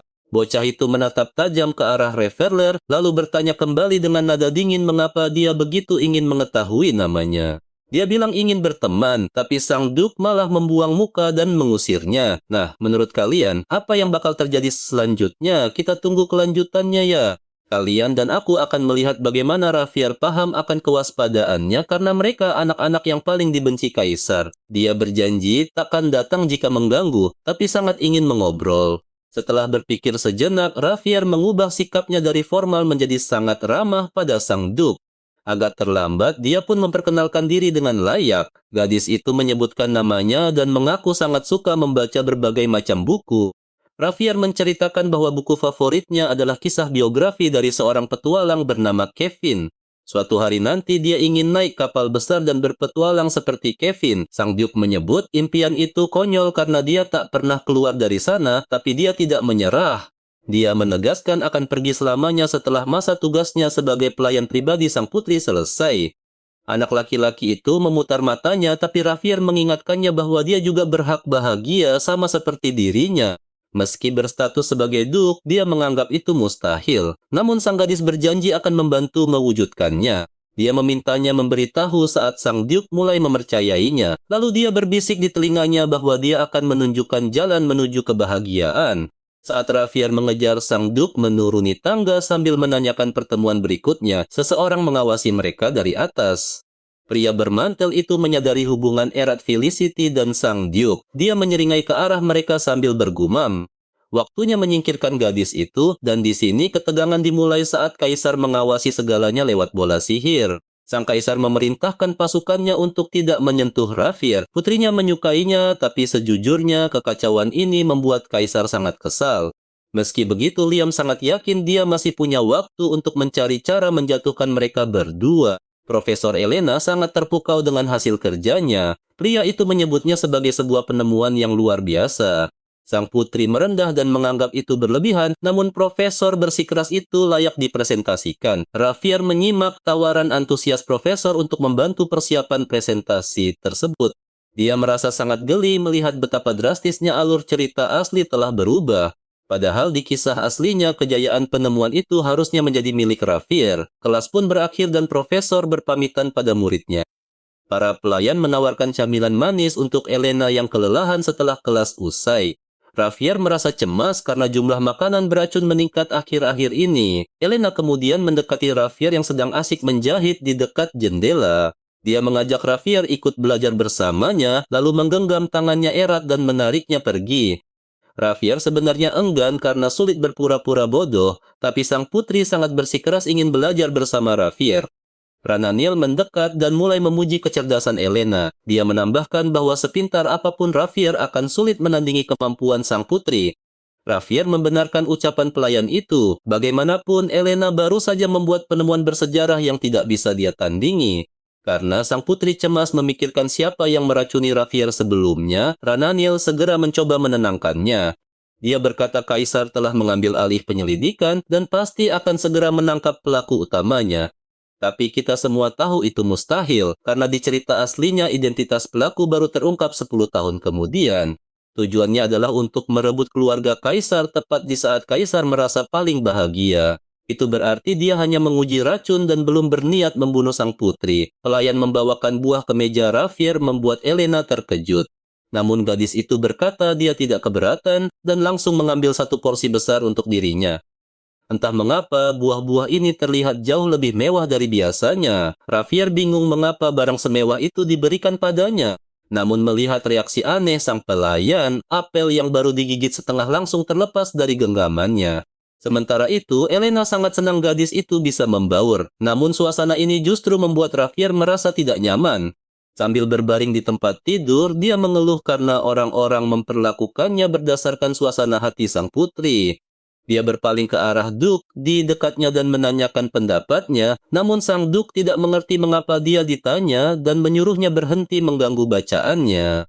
Mengabaikan permintaannya, Raffier menawarkan diri untuk memperlihatkan buku-buku yang telah dia siapkan di ruangan sebelah. Ternyata itu hanya alasan saja. Dia telah menyelipkan catatan penting tentang satu-satunya cara bagi Duke untuk bertahan hidup. Anak laki-laki itu menduga buku-buku tersebut pasti hanya berisi tentang petualangan atau perjalanan. Raffier heran bagaimana bisa seseorang tidak terkesan dengan keindahan laut biru dan angin sepoi-sepoi. Dia mendesak agar Duke berjanji membacanya. Sang Duke bersandar pada bantalnya dan menyuruh Raffier pergi dengan wajah bosan karena dia merasa lelah. Dia melemparkan buku itu ke lantai. Raffier tidak habis pikir bagaimana bisa dia berhenti membaca setelah setengah jam saja. Sebelum melangkah keluar, dia mengingatkannya sekali lagi untuk membaca buku yang dia bawa. Raffier melirik ke arah Duke. Dia berbaring memunggungi Raffier tanpa menoleh sedikit pun. Meski begitu, dia tahu hanya di tempat inilah dia merasa benar-benar tenang. Dia bertahan di sana lebih lama. Beberapa hari kemudian, sang putri pergi naik perahu bersama teman-teman dekatnya. Dia ingin mengenalkan Raffier pada gadis-gadis yang penasaran, sementara Raffier merasa asing. Ikuti terus perjalanan kita untuk melihat apa yang terjadi berikutnya. Kalian pasti penasaran bagaimana pencicip pribadi Elena ini menarik perhatian semua orang. Dia memukau semua orang saat minum teh. Donna bahkan heran melihat Raffier begitu supel, padahal Donna sendiri baru bertengkar dengan Nona Brown. Michelle Thalia, putri seorang markis berkuasa, sangat kesal karena temannya membahas topik sensitif itu lagi. Menurutnya, bergaul dengan orang seperti Brown hanya akan merusak reputasi mereka sendiri. Elena merasa Donna tidak perlu merasa bersalah sama sekali karena kekacauan itu murni kesalahan gadis lain. Michelle ingin membalas Brown, tapi bisnis keluarganya sudah hancur lebur sebagai balasannya. Terlihat jelas bahwa sang kaisar sangat memanjakan putri kesayangannya itu. Elena tersentak mendengar teman-temannya curiga bahwa ayahnya terlibat langsung dalam masalah tersebut. Namun rasa terkejutnya langsung berubah menjadi malu sekaligus bangga membuat Raffier heran. Raffier heran bagaimana mereka bisa seceria itu di atas penderitaan orang lain. Lalu Monica tiba-tiba membawa kabar mengejutkan tentang Pangeran Philip Bori. Elena merasa lega setelah mendengar sang pangeran baik-baik saja dan mulai belajar mengelola wilayahnya. Gadis-gadis itu terkejut melihat reaksi emosional Elena. Michelle kemudian menambahkan kabar tentang prajurit yang dikirim bertempur di Rubeni. Pasukan wilayah Witchellberry ternyata sudah kembali. Sang Duke diperintahkan memimpin perang lain, tetapi dia menolak mentah-mentah. Teman-temannya marah, tapi perhatikan baik-baik, hanya Rafier yang paham ngerinya tumpahan darah perang itu. Rafier mencoba mengabaikan sikap tidak peduli teman-temannya itu. Sambil menatap danau yang tenang, dia membayangkan betapa indahnya jika bisa melihat lautan lepas. Dia memperhatikan ikan-ikan yang berenang damai, berpikir betapa luar biasanya jika danau ini terhubung langsung ke samudera luas. Tiba-tiba, suara kecipak keras bergema dan batu-batu dari tepi danau runtuh ke dalam air. Pelayan segera memeriksa keadaan mereka dan memutuskan demi keselamatan agar mereka cepat-cepat kembali ke daratan. Meskipun Rafier sama sekali tidak tahu apa yang sedang terjadi, dia merasa bersalah atas kejadian tersebut. Karena longsor merusak jalan-jalan mereka, gadis-gadis itu memutuskan piknik untuk menghibur diri. Sang protagonis hanya ingin semua ini cepat selesai. Membayangkan betapa seringnya dia memakan makanan beracun hari itu sungguh mengerikan. Tiba-tiba, sang putri berbalik menatap Rafier dan bertanya apakah mereka telah melakukan kesalahan padanya. Elena merasa Rafier tidak nyaman dengan obrolan tentang Witchellberry, namun sang protagonis segera meyakinkan bahwa itu salah. Gugup karena Elena membahasnya begitu terbuka, Rafier menegaskan dia tak punya hubungan dengan sang Duke. Dia beralasan wajah murungnya hanya karena mengantuk setelah kekenyangan makanan enak. Mendengar tentang makanan lezat itu, Elena mendadak mengajak Rafier untuk ikut bersamanya pergi ke festival. Meskipun ide itu membuatnya sangat ketakutan, sang protagonis terpaksa berpura-pura terlihat gembira. Elena berjanji pada teman-temannya mereka akan pergi bersama dan memastikan mereka tidak keberatan mengajak Rafier.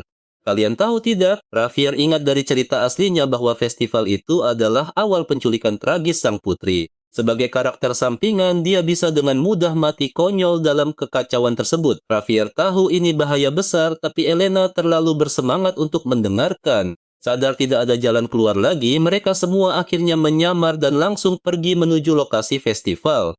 Rafier terus merasa cemas memikirkan ancaman penculikan, sementara Elena sangat gembira menikmati perjalanan kecil mereka.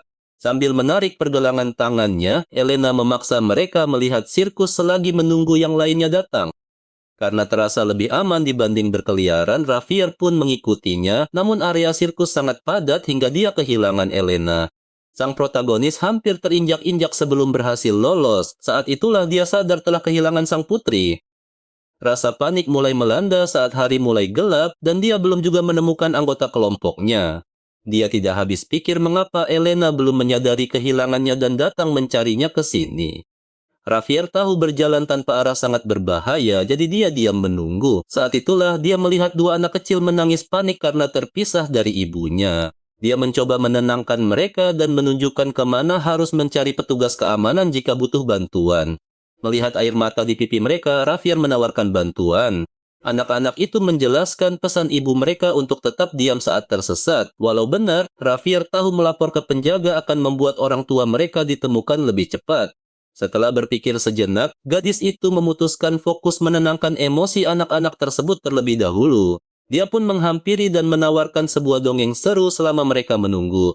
Saat Rafier menceritakan kisah tentang seorang putri, Elena tiba-tiba muncul di tikungan.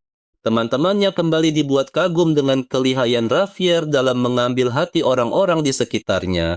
Namun Elena tidak ikut gembira. Dia hanya diam menatap Rafier dengan pandangan gelisah. Michelle menegur Donna agar tidak berbicara seperti itu tentang seorang pengkhianat di depan sang putri. Namun Elena berbalik membela Rafier sebagai anak baik. Lalu ingatan masa lalu yang mengejutkan ini menyisakan tanda tanya besar bagi kita. Kalian harus tahu, kisah ini dimulai saat Elena heran kenapa Rafier selalu baik, hal yang tak pernah bisa dia lakukan. Ibu anak yang hilang akhirnya ditemukan dan mereka berterima kasih dengan gembira kepada Rafier sebelum pergi. Kota sudah diselimuti kegelapan total dan gadis itu heran mengapa belum ada satupun orang yang mencarinya. Dia tidak melapor ke penjaga demi melindungi identitas sang putri, namun tiba-tiba terdengar suara langkah kaki mendekat. Elena berpura-pura cemas berlari menghampiri Raer, lalu beralasan baru saja mengantar seorang teman pulang. Sang pahlawan bertanya apakah sang putri kelelahan, menyadari bahwa raut wajah putri tampak sangat murung. Kemudian Elena mengajak ke festival lampion bunga. Meski sudah lewat tengah malam, dia menggenggam erat tangan gadis itu, menyesal tidak bisa menghabiskan waktu bersama. Sang putri mengusulkan untuk membeli beberapa lampion dan membawanya pergi. Raar menurut dan mengikutinya, berharap para ksatria kekaisaran ada di sekitar sana agar situasi aman. Sesampainya di kedai, Elna memesan 2 lampion. Sang pahlawan tersenyum, meski sebenarnya dia merasa sangat tegang. Sementara itu, wanita berjubah bernoda darah melapor lewat anting sihirnya bahwa seluruh ksatria telah dihancurkan. Disinilah ketegangan dimulai saat perintah menculik putri turun, dan Raer menyadari ada suara yang sangat mencurigakan. Rasa merinding menjalar di punggungnya, tapi Elena tidak menyadarinya. Dia memamerkan danau penuh lampion bunga indah, lalu mereka terpaku menatap pemandangan menakjubkan itu. Sang putri bertanya kepada refiller apakah dia menyukai bunga-bunga ini. Gadis itu menyebut lampion itu sewarna mata Elena. Elena berbisik bahwa refiller sangat baik, namun gadis itu tidak mendengarnya. Tiba-tiba Elena mengaku bahwa dia sudah lama mengetahui tentang gadis itu. Saat sang pahlawan bertanya maksudnya, Alina menjelaskan mata-mata istana ada di mana-mana. Semua orang memuji refiller sangat cerdas dan serba bisa. Alina merasa ekspresi bingung gadis itu sangat lucu. Dia mengaku telah mengagumi dirinya sejak lama. Bagi Alina, kehadiran refiller saja sudah membawa kebahagiaan. Gadis itu tahu Elena ingin menyampaikan sesuatu tapi belum paham maksudnya. Namun dia melihat suasana hati Elena sudah jauh membaik dan itu yang terpenting. Kalian pasti merasakan firasat buruk itu, kan? Benar saja, sosok berjubah muncul di belakang Elena, menjawab semua kecurigaan refiller. Sosok misterius itu mengayunkan senjata dan sang pahlawan melompat melindungi sang putri. Serangan menghantam kepala refiller hingga pingsan. Saat terbangun, dia melihat wajah cemas Alina menatap dirinya. Sang pahlawan langsung bangkit demi memastikan kondisi putri. Dia panik melihat goresan di telapak tangan sang putri, membayangkan kemarahan kaisar nanti. Baru sekarang Raer tersadar bahwa mereka berdua disekap di sebuah gubuk reyot. Penyamaran mereka telah terbongkar. Jelas banyak waktu berlalu dan mereka kini berada jauh dari ibu kota. Raer yakin penjaga akan segera datang menyelamatkan sang putri. Namun sebelum sempat menyuruh Alina menunggu dengan tenang, putri sudah menghilang lagi. Sang pahlawan memergoki putri sedang mengendap-endap di sudut ruangan gelap. Semenit kemudian, putri berbalik sambil tersenyum lebar pada Ravelier menunjuk lubang di dinding. Gadis itu mencoba menahan Alina agar menunggu ksatria, namun Alina bersikeras mereka harus lari dan memohon Ravelier mempercayainya. Yakin semuanya akan aman, akhirnya mengalah, sang pahlawan menyarankan untuk memeriksa situasi di luar gubuk terlebih dahulu. Sayangnya sang putri tidak mendengarkan, dia sudah mulai merangkak keluar melalui lubang tersebut. Saat gadis itu memohon untuk berhati-hati, langkah kaki terdengar mendekat. Suara pria menggerutu kesal karena ulah menyusahkan bocah-bocah ini. Pria penuh luka parut berjongkok di hadapan mereka, menggelengkan kepala melihat tindakan bodoh Alina. Sang putri langsung pasang badan melindungi Raaler, mengancam bahwa penjahat itu tidak akan lolos begitu saja. Namun gertakan sang putri gagal total. Dia tahu penjahat itu sangat yakin tidak ada yang akan menolong mereka. Raer menyadari penculikan ini didalangi kelompok pemberontak kaisar. Dia pun terpana melihat betapa banyaknya musuh yang kaisar miliki. Menurut pria itu, kaisar saat ini dalam bahaya maut dan mungkin saja sudah dijebak. Rasa percaya diri Alina lenyap seketika berganti ketakutan nyata. Dia mendesak ingin tahu apa rencana jahat mereka terhadap ayahnya. Meski penjahat menolak menjawab, Alina terus memaksanya. Kesal karena terus diprovokasi, pria itu menendang dinding dengan sangat keras. Dia menyuruh mereka masuk kembali ke dalam gubuk demi keselamatan sendiri, lalu mencengkeram paksa tangan Alina yang terus meronta. Raer menahan lengan sang bandit dan menuntutnya segera melepaskan sang putri. Sebenarnya dia khawatir putri terluka karena kaisar pasti akan menyalahkannya. Pria itu menertawakan keberanian Raal lalu balik mengancam membunuhnya. Pria itu melarang meremehkannya, lalu menarik gaun gadis itu hingga tubuhnya terangkat tinggi ke udara. Lalu jagoan kita berkedip pada Alina memberi kode untuk lari mencari kaisar, dan petualangan hebat pun berlanjut. Kalian harus lihat ini. Sang putri sama sekali tidak bergerak, dia malah mengambil batu, lalu melemparnya ke arah penjahat. Tapi lemparan Alen sangat meleset. Batu itu justru menghantam dahi Reveler dengan keras, membuatnya pingsan dan langsung ambruk ke tanah. Pikiran terakhirnya sebelum pingsan, mengapa semua protagonis novel selalu saja membuat kekacauan yang sangat konyol? Cerita pun kembali ke masa lalu saat Raer yang terikat sedang terbaring di dalam kotak penyimpanan pondok. Dia mendengar Ksatria dan Kaisar datang menyelamatkan Elene. Mulutnya tersumpal rapat, dia mencoba memberi tanda keberadaannya, namun anehnya tidak ada satupun yang sadar. Saat Ellen menangis terseduh-seduh di pelukan ayahnya, Ra'aler terus mencoba menggoyang-goyangkan kotak itu dari dalam. Sang kaisar sempat melirik ke arah kotak itu, namun dia berpura-pura tidak melihat apapun. Saat Liam mengajak putrinya pulang, Raer sadar dia akan ditinggalkan sendirian. Dia sudah muak terus menjadi karakter figuran yang diabaikan. Padahal dia sudah berjuang mati-matian melindungi sang putri. Para pelayan pun akhirnya dikabari bahwa putri mereka telah ditemukan. Mendengar kabar bahwa mereka akan segera kembali ke istana bersama kaisar, Rhaelia langsung jatuh lemas berlutut. Pelayan kedua bertanya tentang nasib Raer, namun sang saksatria menjawab tidak ada kabar sama sekali dan gadis itu mungkin tewas. Seorang Duke Agung tidak sengaja mendengar obrolan mereka saat berjalan di taman. Apa yang dia dengar terasa sangat mustahil. Nah, perhatikan bagian ini. Sang Duke muda tidak percaya Ra'aler tewas, dia langsung berlari kencang menembus hutan mati. Awalnya Duke menduga Ra'aler adalah mata-mata kekaisaran seumurannya yang dikirim khusus untuk mengawasi setiap gerak-geriknya. Saat pertama kali melihatnya, warna rambutnya yang indah sangat memikatnya, dia sama sekali tidak menduga akan bertemu lagi. Tapi takdir terus mempertemukan mereka kembali. Dia pun mulai penasaran dengan masa depan misterius yang selalu gadis itu bicarakan. Meskipun terdampar di tempat berbahaya yang sama, Rhaeler tetap berharap sang Duke akan datang menyelamatkannya kali ini. Begitu sampai di ladang bunga, sang Duke mendadak berhenti. Jauh di dalam hatinya, dia yakin gadis itu masih hidup. Dia berteriak menantang mereka dan siap bertarung. Benar saja, sosok-sosok misterius berjubah hitam langsung keluar dari balik pepohonan gelap. Sang Duke menuntut agar segera dibawa menemui kaisar. Sementara itu, jauh di dalam hutan, Ra'aler sibuk melepaskan ikatan talinya. Dia akhirnya berhasil melepaskan tangannya. Meski sang heroin sudah keluar dari kotak dan melarikan diri, dia bingung harus melangkah kemana. Setelah ditinggalkan begitu saja, kembali ke istana hanya akan membuatnya merasa sangat terhina. Namun bersembunyi terlalu lama sangat berisiko. Saat dia ingin beristirahat sejenak, tiba-tiba seseorang muncul dari belakangnya.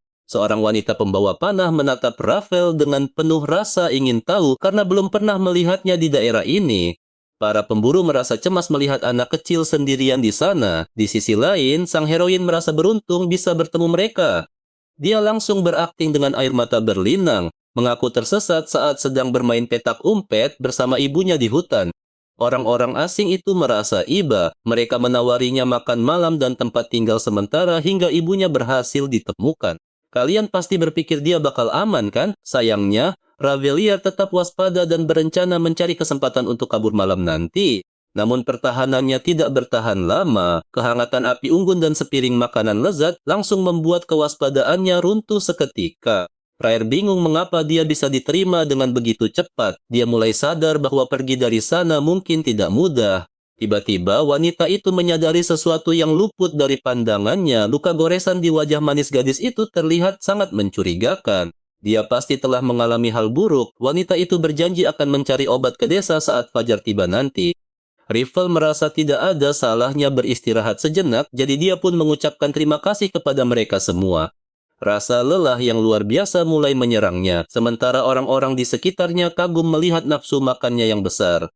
Dia merasa tenang karena sempat memakan bunga rapier sebagai antisipasi, namun tiba-tiba seluruh tenaganya mendadak hilang tanpa sebab. Rival akhirnya pingsan menyesal telah mempercayai orang asing tersebut. Sebelum kegelapan merenggutnya, terdengar ucapan selamat tidur dari mereka. Sambil bersedekap dada dan tersenyum sinis, sang kaisar bertanya mengapa sang Duke muda menemuinya secara langsung seperti ini. Sambil berlutut, anak laki-laki itu berjanji akan melakukan tugasnya demi Liam. Dia bahkan rela mati demi keluarga kekaisaran. Duke menyatakan siap pergi berperang. Demi membuktikan kesetiaannya, dia bersumpah akan memburu habis-habisan siapapun penculik sang putri. Setelah membaringkan Roll di tempat tidur, Jesse khawatir dosis obat penenang yang diberikan terlalu kuat. Rekan kerjanya Tom mengejaknya bodoh karena terlalu berhati lembut. Rencana penculikan putri sudah gagal total, dan sekarang malah mencemaskan mata-mata. Sang heroin sebenarnya tidak tidur dan mendengar semua percakapan itu. Dia menyadari bahwa orang-orang ini bekerja sama dengan penculik. Sementara itu, sepasang pria dan wanita tersebut berdebat bahwa kekacauan ini tidak akan terjadi jika kaisar sudah tewas. Mereka kesal karena sang pangeran tidak bersama mereka. Tom mengingatkan Jesse agar tidak terbawa perasaan dan memberikan obat bius lagi.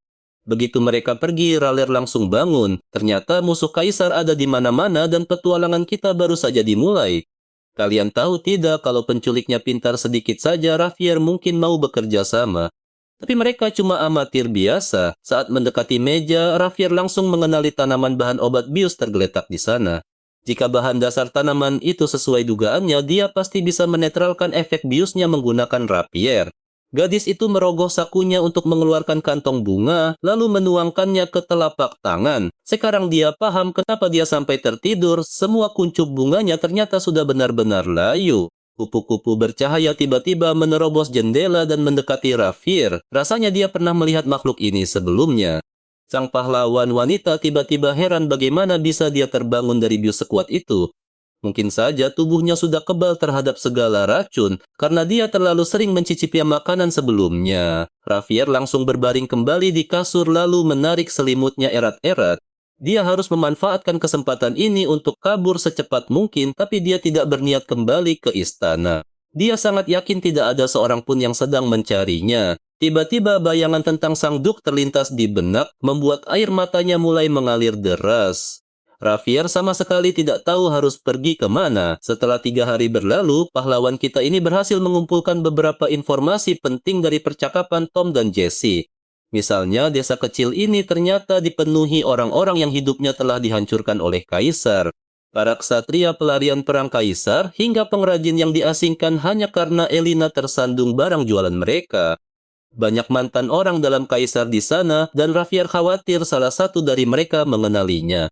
Dia memutuskan segera kabur dari rumah itu. Kebetulan para penjaga sedang berpatroli di ujung desa yang lain. Dia menata bantal dan selimut di kasur agar mirip orang tidur lalu mulai memanjat ambang jendela.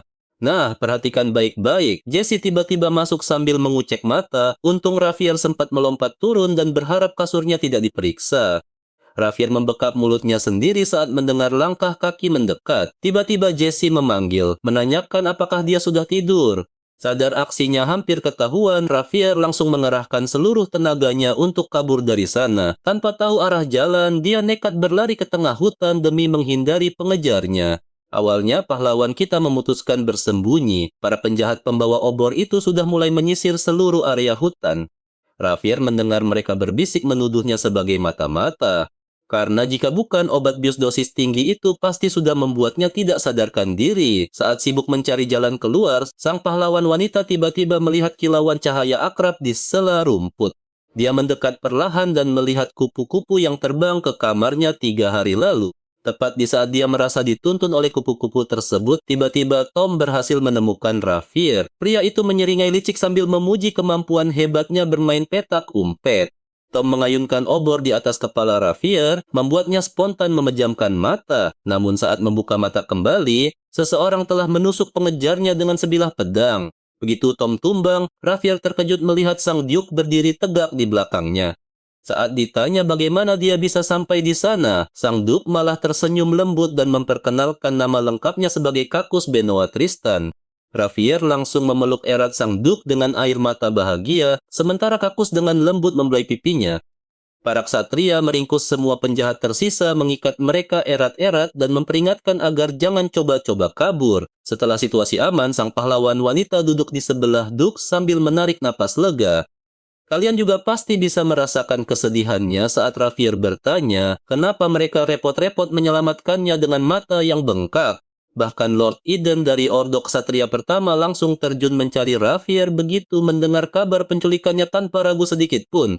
Kakus hanya menatap lelah sang ksatria yang terus-menerus meminta maaf karena terlambat datang. Namun Rhaegar dengan ceria berterima kasih kepada Eden atas bantuannya. Sang Duke lalu mendekat mengusap wajah gadis itu dan memanggil namanya. Dia dengan lembut menyingkirkan sehelai daun dari rambutnya.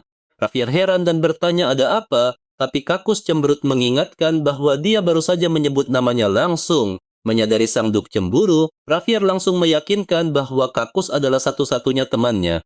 Namun sang Duke bersikeras memintanya berhenti memanggilnya teman. Dia ingin Rafier menyebut nama aslinya dan bersikap akrab seperti sebelumnya. Rafier tertawa kecil dan berjanji akan melakukannya. Sambil duduk dekat api unggun bersama Kakus, Rafier bertanya bagaimana dia bisa tahu tempat ini dengan pakaian malamnya. Dia curiga ada perselisihan yang terjadi antara sang Duke dengan Kaisar. Kakus mengeluarkan secari kertas kusut dan berkata dia sudah menuruti perintah Rafier untuk memberitahu Liam tentang kepergiannya ke medan perang. Rafier langsung mengenali surat yang ditinggalkannya di dalam buku. Kini Kakus mendesak gadis itu menceritakan kebenaran tentang mengapa pergi berperang menjadi satu-satunya cara baginya untuk tetap bisa bertahan hidup. Sang pahlawan wanita tidak terkejut, dia tahu sang Duke berhak atas kebenaran. Dialah yang meyakinkan Kakus untuk memimpin pasukan sekutu ke dalam perang saudara berdarah yang akan berlangsung selama 10 tahun. Sebenarnya dia tidak tega mengirimnya, tapi tak ada pilihan lain. Rafier menjelaskan bahwa kampanye militer itu dipimpin oleh Duke Visleri. Jadi dia ingin Kakus mendapatkan dukungannya, terlebih karena Kakus adalah pewaris sah klan Tristan. Sang Duke bingung apa kaitan keluarganya dengan Vashel, lalu Rafier mulai menceritakan tentang Armantium. Jadi, bagaimana menurut kalian? Rafier meminta Kakusis memakai rahasia itu demi memenangkan kepercayaan Vashel sebagai sekutu. Kalian pasti penasaran apakah rencana ini berhasil, karena si gadis mengungkap bahwa desa tersebut dipenuhi orang-orang yang dihancurkan Kaisar. Meski sebagian besar ingin balas dendam dan menghabiskan sisa hidup mereka untuk itu, mereka tetap berkeluarga dan mengimpikan masa depan. Rael menyentuh lengan Kakus, meyakinkan bahwa mereka pun bisa melakukan hal yang sama. Dia memintanya untuk bahagia dan pergi ke laut bersama. Kata-katanya menyalakan harapan baru, membuat Kakus tersenyum sambil mengusap lembut wajah gadis itu.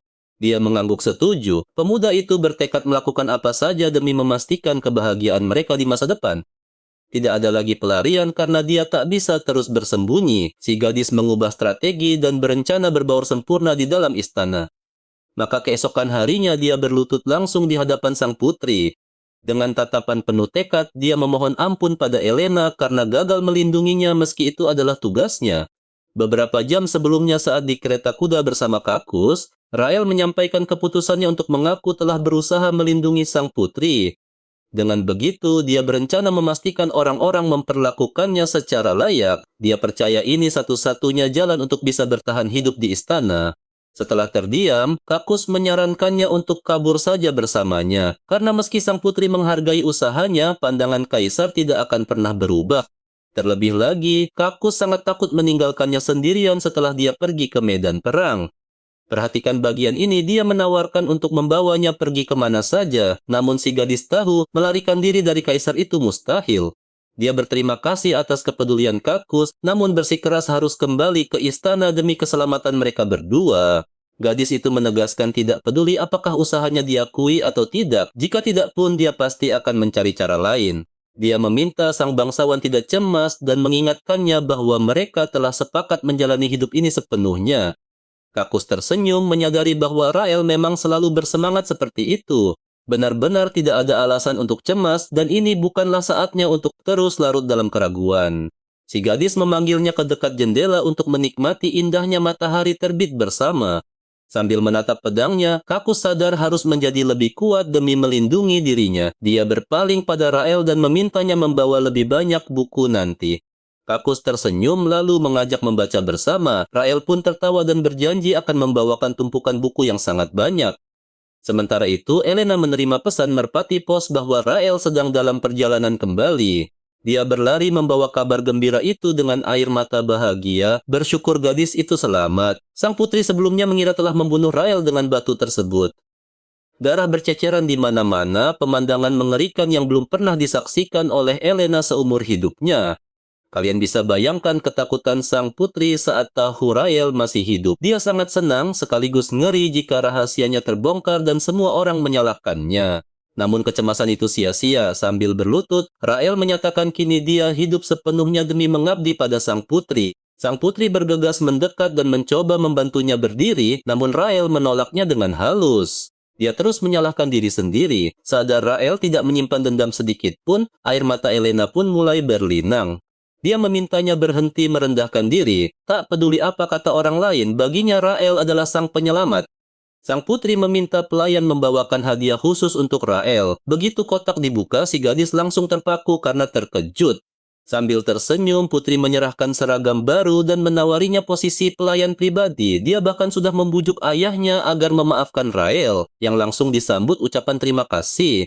Sambil mendekap erat Rael, Elena menegaskan dia tak perlu lagi menjadi seorang pencicip makanan. Gadis itu membungkuk dan berjanji akan melayani sang putri dengan segenap hatinya. Elena merasa luar biasa bangga karena terlihat sangat dermawan di mata semua orang. Namun suasananya mendadak suram ketika tidak sengaja mendengar para pelayan bergosip. Para pelayan kagum karena Rael nekat melindungi sang putri demi keselamatannya sendiri hingga putri terhindar dari luka. Melihat sekeliling, Elena menyadari semua orang hanya sibuk membicarakan gadis pelayan itu. Hal itu membuatnya geram karena dialah yang menyelamatkan Rael dari jurang perbudakan. Rasa cemburu dan benci kini mulai menguasai hati sang putri. Rael membungkuk pada Elena seraya mengingatkan waktu makan siang. Sambil tersenyum, dia berjanji tak akan pernah melupakan kebaikan sang putri. Pada saat itu, Elena menyadari dirinya terlalu berlebihan berpikir.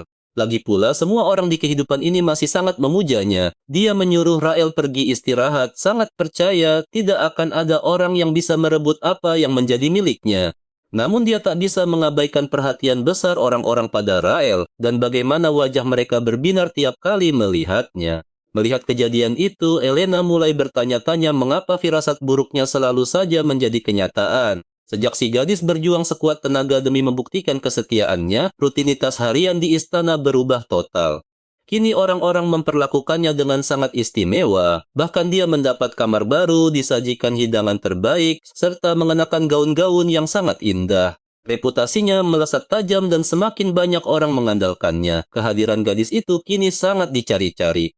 Kita sudahi dulu perjalanan kali ini, semua orang kini memperebutkan jasanya, padahal sang putri telah memberinya hari libur penuh. Mari kita lihat bagaimana Charles dengan kain lap, bingung kenapa semua orang mendadak menumpukan beban kepadanya. Tapi dia tidak punya pilihan, jadi sekarang dia mulai membersihkan debu dengan patuh. Para pelayan bergegas menyelesaikan semuanya agar dia bisa beristirahat. Tiba-tiba Charles sadar ada pelayan lain yang berdiri di sana dan mendengar semuanya. Pelayan itu menjatuhkan kotaknya karena terkejut lalu menatapnya. Dia bertanya apa benar ini pelayan hebat yang sering dibicarakan orang. Sambil memegang tangan Charles yang terkejut, dia berseru bahwa dia sangat mengaguminya dan ingin sekali bertemu. Meski Charles masih bingung, pelayan itu tampak sangat mengidolakan dirinya.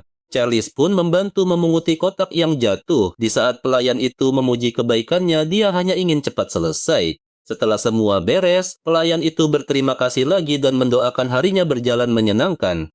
Charles lupa kapan terakhir kali mendengar ucapan manis itu. Dia bertekad membuat setiap harinya luar biasa, apalagi jika orang-orang mengenali kemampuannya. Saksikan baik-baik momen ini karena dari balkon Elena mengawasi dengan amarah yang membara di dadanya.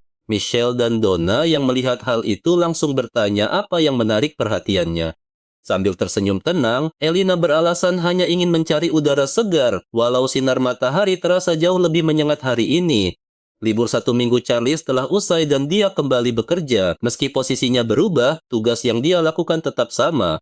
Selesai menyapu lantai, dia bergegas ke dapur untuk memeriksa stok barang dan mencuci piring. Nona Taran masuk, mengelus kepalanya dan bersimpati atas kerja kerasnya. Namun bagi Charles, ini hanyalah tugas biasa saja. Tapi tatapan tajam wanita itu membuat Charles merasa seolah dia melakukan suatu kesalahan. Tiba-tiba Nona Taran menawarkan sebuah kesepakatan menarik. Jika Charles membantunya, dia boleh istirahat makan siang lebih awal. Kesempatan pulang cepat ini langsung dia setujui tanpa pikir panjang. Taran menjelaskan dia butuh model untuk memilih gaun putri karena sang putri akan terlambat pulang. Tubuh mungil Charles tidak menjadi masalah karena dia bisa menyesuaikan ukurannya nanti dengan mudah.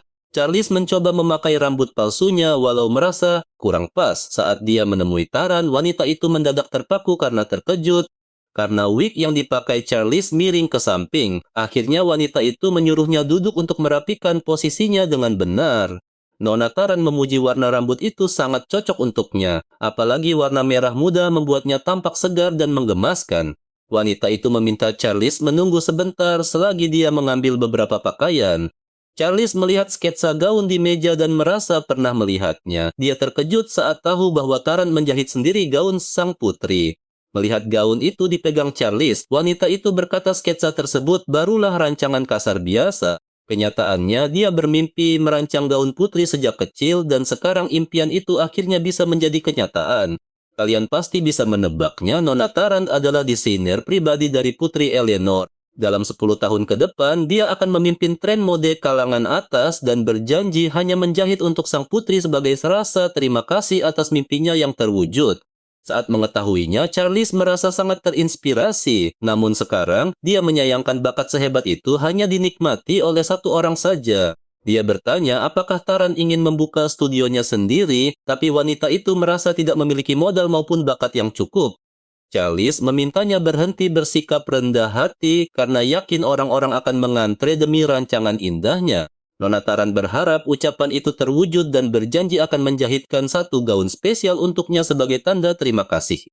Charles kagum melihat binar mata penuh tekad itu. Sang desainer berharap jika studionya nanti buka, pelanggan pertamanya adalah gadis di depannya. Dalam hati, Charles berharap suatu hari nanti bisa mengenakan gaun seindah itu dan hidup bebas mengikuti kata hatinya. Saat teringat pada Kahu, rasa rindu mendalam membuncah di hatinya memicu keinginan kuat untuk menemuinya. Beberapa hari berlalu, sang Duke terlihat sedang berlatih keras di halaman kastilnya. Tiba-tiba, Charles muncul dari balik hutan membawa keranjang sambil tersenyum. Dia langsung menyadari tubuh Kahu kini jauh lebih kekar karena latihan. Karena Kahu butuh asupan yang baik, Charles langsung menyodorkan sekeranjang penuh camilan lezat. Mereka menggelar tikar di bawah rindangnya pohon untuk bersantai. Kahu terkejut dari mana Charles mendapatkannya, lalu dia menjelaskan pekerjaan barunya. Sang Duke menjawab dengan dingin, berkata dia ikut senang Charles mendapatkan tujuannya. Berita tentang tanggal keberangkatan perang pun meluncur, menyisakan firasat kelam yang menggelayuti perasaan Charles. Kahu menambahkan kepergiannya sangat dekat, meskipun dia belum tahu tanggal pastinya kapan. Ketidakpastian waktu berpisah membuat hatinya sendu, namun Charles segera menepis kesedihan itu, lalu mengajak sang Duke pergi bersamanya. Melihat Kahu yang kebingungan, Charles menegaskan mereka harus mengukir kenangan manis sebanyak mungkin sebelum perpisahan itu tiba. Dan disinilah kita harus bersiap menanti kelanjutan kisah manis di kolam ikan bercahaya pelangi ini. Kalian harus menyimak kisah ini. Menatap sang gadis, Duke berkata sangat indah. Dia pun mengira ucapan itu untuknya. Rel memuji dirinya sendiri karena berhasil membuat lelucon seru ini. Dia pamer bahwa dia jauh lebih hebat mengendalikannya dibanding sang Duke. Saat itulah Kakus menyadari sesuatu. Dia bergegas mendekati Rayler, menyibak rambut di dahinya lalu bertanya, dari mana asal luka parut ini?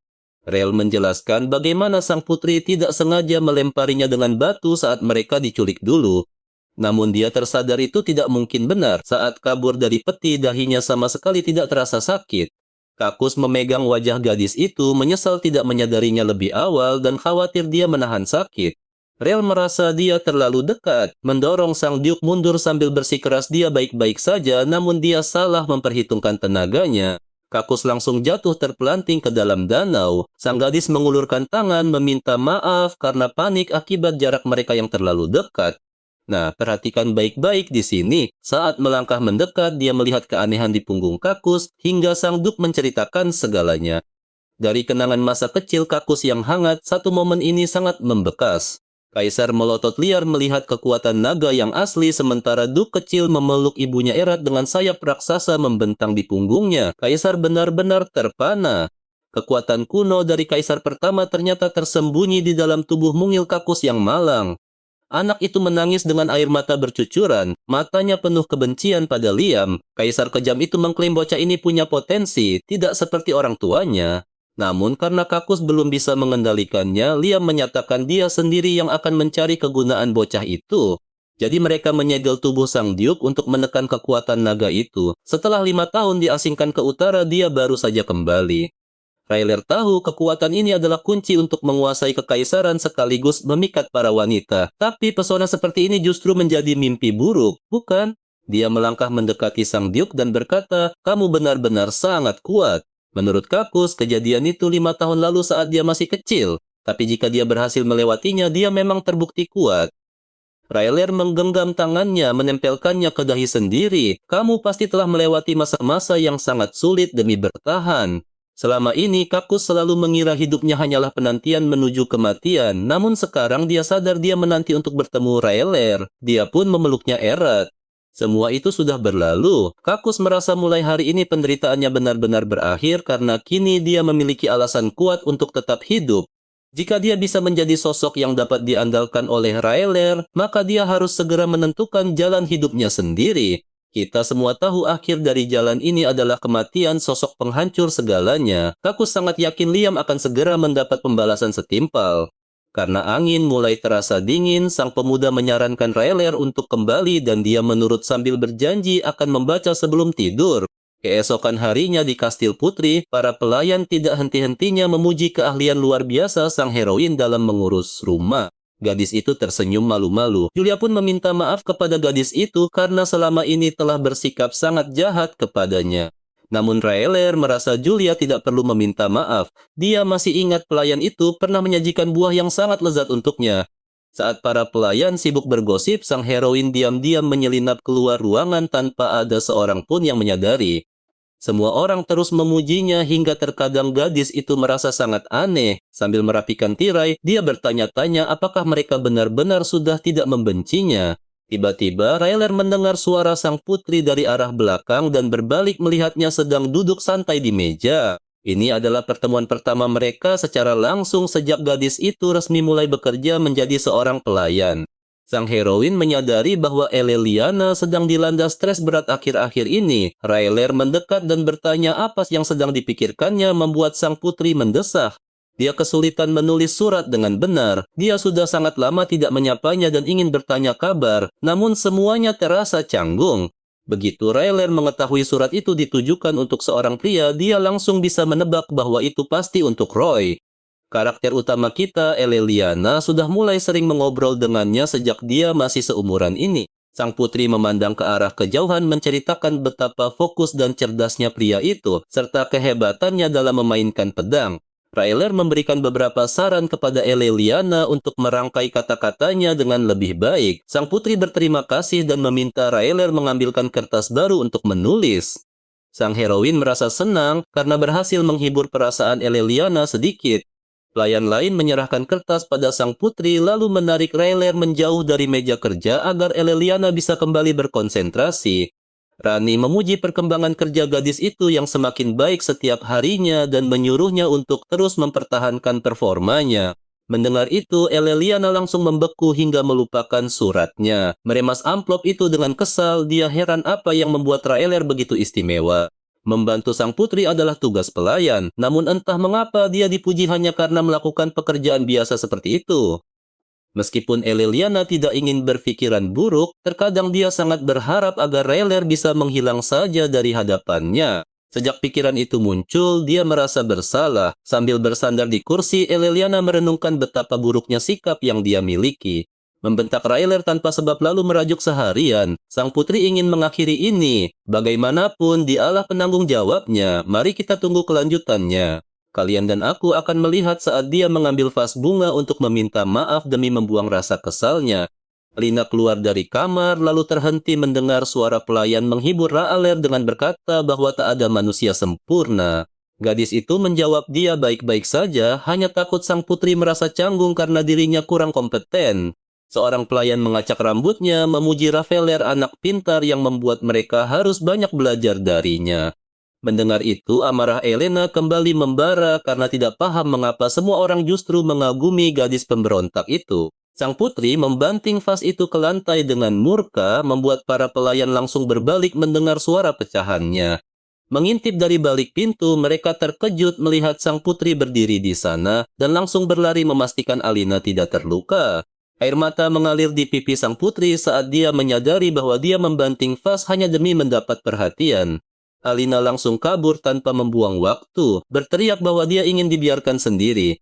Sambil merenung di lorong, coba bayangkan betapa kesalnya dia melihat Rayler melakukan segalanya dengan sangat mudah. Demi mendapatkan perhatian, pujian, atau kasih sayang ayahnya, Elina harus selalu berpura-pura dan menebak kemauan kaisar. Tubuh sang putri bergetar hebat menahan rasa ketidakadilan yang dia rasakan dan sang kaisar yang menyadari kondisi putrinya langsung bertanya, ada apa sebelum Elina memeluk erat ayahnya. Liam mendekap erat gadis itu, namun dia terus bersikeras bahwa dirinya baik-baik saja. Sang kaisar mendengar revealer sedang mencari Alina dan menduga dialah penyebabnya. Sambil tersenyum licik, dia menawarkan solusi terbaik untuk putrinya. Sang putri menatap ayahnya dengan bingung, lalu kaisar menjelaskan bahwa dia akan melakukan apapun demi dia. Jika itu bisa membuat Alina bahagia, dia bisa mengirim revealer ke pertambangan atau mengurungnya di istana terbengkalai. Kaisar menyarankan untuk menyingkirkannya atau mengadopsinya secara resmi sebagai hadiah. Demi kebahagiaan sang putri, Liam siap melakukan tindakan apa saja. Alina menatap satu-satunya orang yang selalu mendukungnya, langsung setuju untuk mengirim revealer agar diadopsi di tempat yang sangat jauh. Ini adalah cara terbaik agar mereka berdua bisa bahagia. Seminggu kemudian di Akademi Bangsawan, Kaisar mengumumkan kepada para penasihat dekatnya bahwa seorang gadis telah menyelamatkan nyawa sang putri, sehingga Alina sendiri yang akan memilihkan keluarga baru untuknya. Kaisar meminta siapa saja yang bersedia mengadopsinya untuk segera mengangkat tangan mereka. Karena keluarga kekaisaran yang mendukung adopsi ini, para bangsawan langsung melihatnya sebagai peluang emas. Seketika, lautan tangan terangkat dan semua orang saling berteriak. Kaisar yang awalnya mengira tak ada yang mau, akhirnya bisa bernapas lega. Mari kita lihat siapa yang akan dipilih Elena untuk menjadi ayah baru Ravalier, sementara kediaman Baron hanya sehari perjalanan. Wilayah Markis hanya setengah hari perjalanan, sedangkan wilayah dataran rendah Count sangat mudah diakses oleh siapa saja. Elena berpikir keras mencari keluarga yang tinggal paling jauh dari istana kekaisaran. Pandangannya pun tertuju pada Baron Tiger yang tidak punya anak. Yakin bahwa Ravalier bisa hidup tenang di sana, Elena langsung mengarahkan jarinya menunjuk sang Baron. Duke Vasela yang duduk di sebelah Baron langsung paham, dia tanpa ragu mendorong Tiger ke samping dan maju ke depan. Begitu Elna mengumumkan pilihannya, jarinya justru menunjuk tepat ke arah Duke. Sang putri baru menyadari kesalahan fatal yang dilakukannya. Michelle membungkuk hormat dan menyatakan siap mengadopsi gadis itu sesuai keputusan mutlak dari sang putri. Dia tersenyum pada Elela Nena yang masih bingung mengapa Duke ada di sana, sementara Kaisar langsung memastikan kembali pilihan putrinya. Sang putri panik setengah mati dan tidak tahu harus menjawab apa. Sebab jika dia membatalkan pilihannya lalu menunjuk Baron Tiger yang tidak kompeten, semua orang akan kecewa padanya. Akhirnya Alina pun terpaksa mengonfirmasi pilihannya itu. Duke Villa resmi menjadi ayah angkatnya dan dia langsung berterima kasih kepada Kaisar atas kehormatan besar ini. Sang putri terus meyakinkan dirinya sendiri bahwa inilah tujuan utamanya untuk membuang Raler sejauh mungkin dari wilayah ibu kota kekaisaran.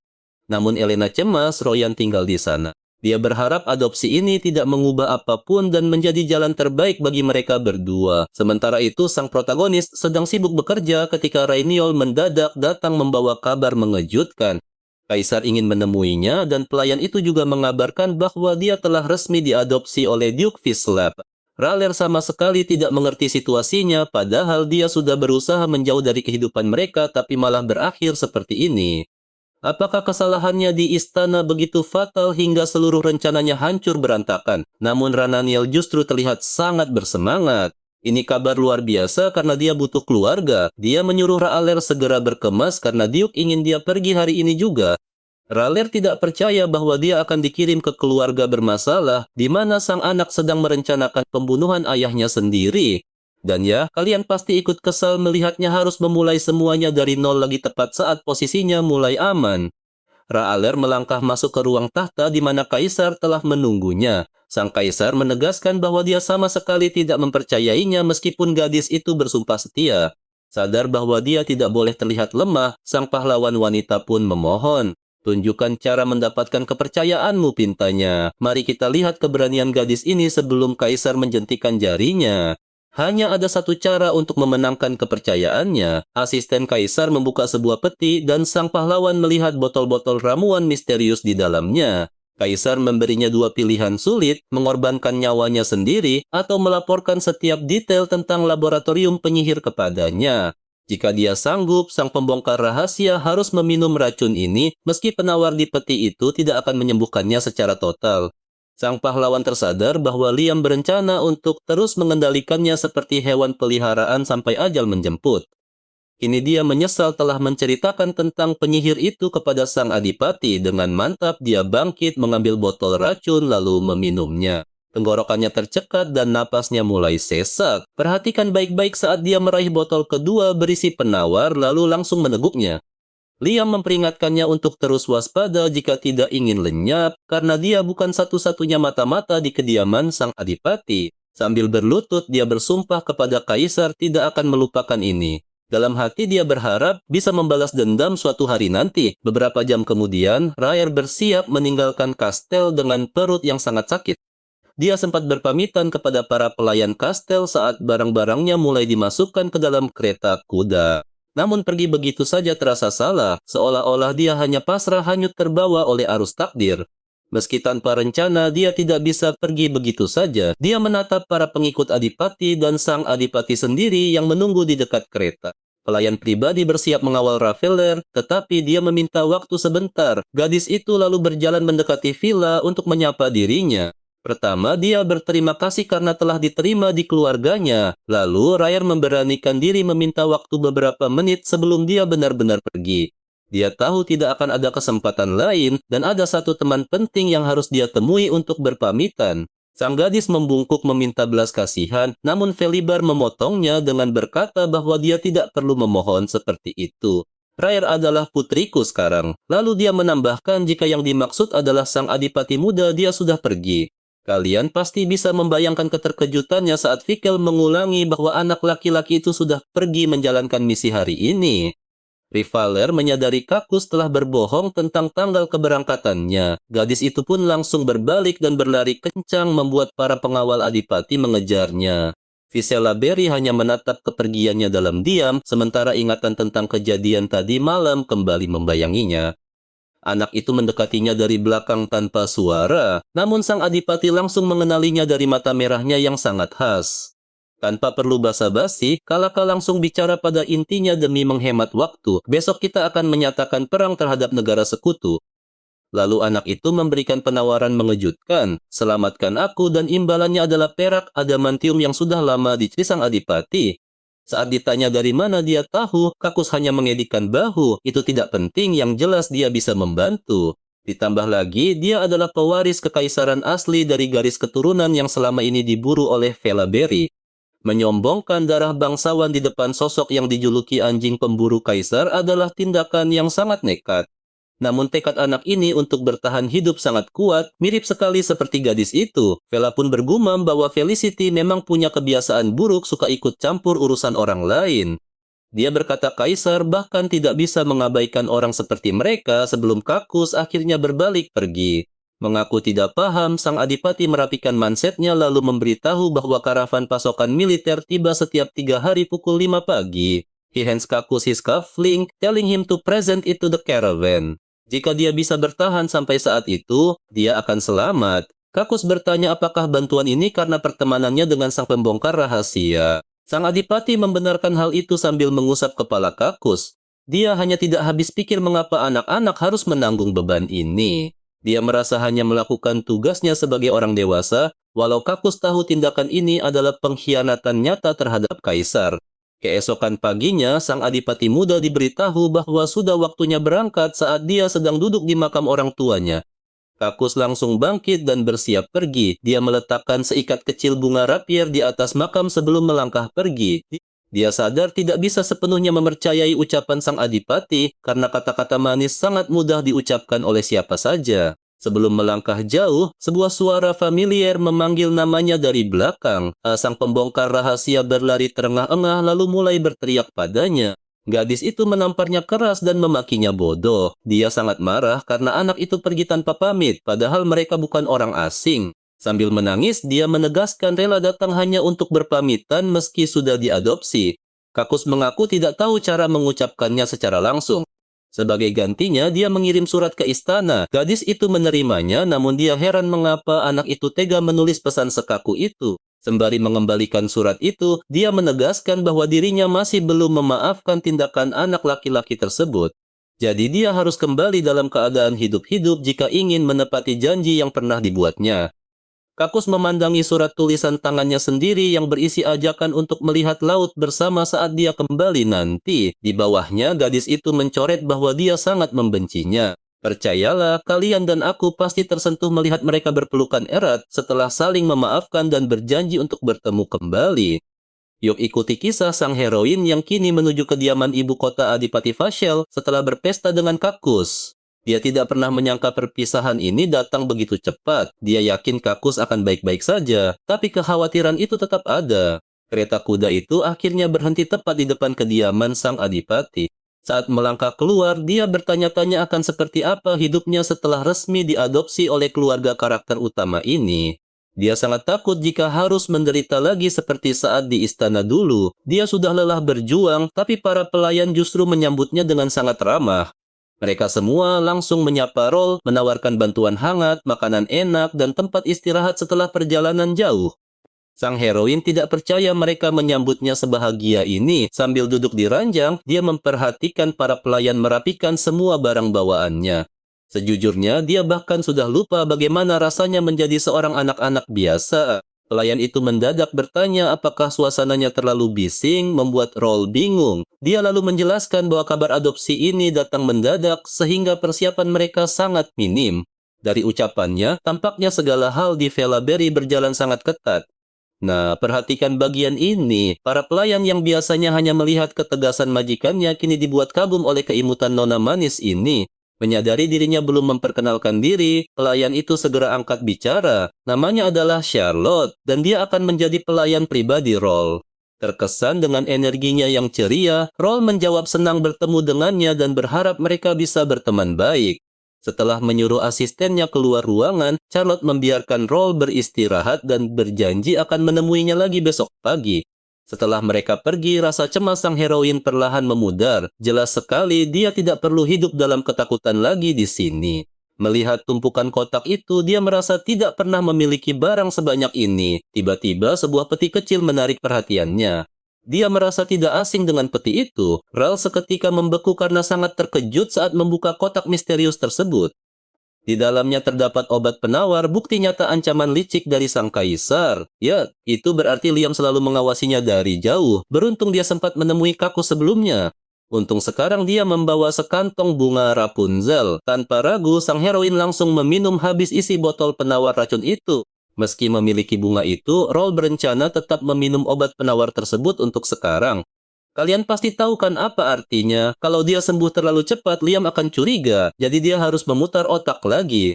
Dia harus melacak mata-mata kaisar, bertahan di kediaman baru ini, serta menghindari radar sang karakter utama yang memulai kekacauan ini. Dia masih ragu apakah tinggal di sini adalah pilihan yang tepat. Tapi sekarang, Roll memutuskan untuk tidur dan memikirkan sisanya nanti. Hari ini benar-benar menguras energi. Keesokan paginya, gadis malang itu terbangun dengan kondisi tubuh yang demam tinggi. Melihat kondisinya, sang adipati menyuruh Charlotte memanggil dokter. Namun sang heroin tidak boleh membiarkan rahasia tentang dia meminum racun itu terbongkar. Jadi dia berusaha meyakinkan sang adipati bahwa itu berlebihan, beralasan dia hanya tidak sengaja memakan hidangan beracun milik sang putri. Meskipun Ral beralasan demamnya karena obat penawar, sang adipati tidak tahu ramuan mana yang bisa memicu suhu tubuh setinggi ini. Dia memintanya agar tidak keras kepala tanpa alasan. Sistem imunnya sedang sangat lemah dan mereka harus segera mencari penawarnya. Namun sang heroin terus bersikeras bahwa dirinya baik-baik saja. Meskipun sang adipati tahu gadis ini terlalu pintar untuk membantah tanpa alasan yang jelas, dia mendadak duduk di ranjang lalu merebahkan kepala Roll di pangkuannya. Roll langsung tertegun ketika sang adipati tiba-tiba berbisik bahwa putrinya sangat rapuh bagaikan kaca yang mudah pecah. Gadis itu langsung teringat ayahnya yang membalut lukanya dulu, berkata bahwa dia serapuh kaca dan betapa itu menyakitkan hatinya.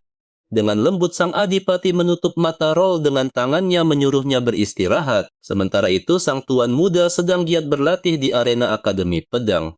Pemuda bermarga Aaron itu meminta maaf karena telah mengganggu jalannya sesi latihan. Dia membawa pesan penting dari sang adipati yang baru saja tiba. Royan merapikan rambutnya dan bertanya apa isi pesan tersebut. Setelah sempat terdiam, pemuda itu mengungkapkan bahwa adipati telah resmi mengadopsi gadis tersebut. Royan langsung membeku seketika, mencoba mencerna apa yang barusan didengarnya.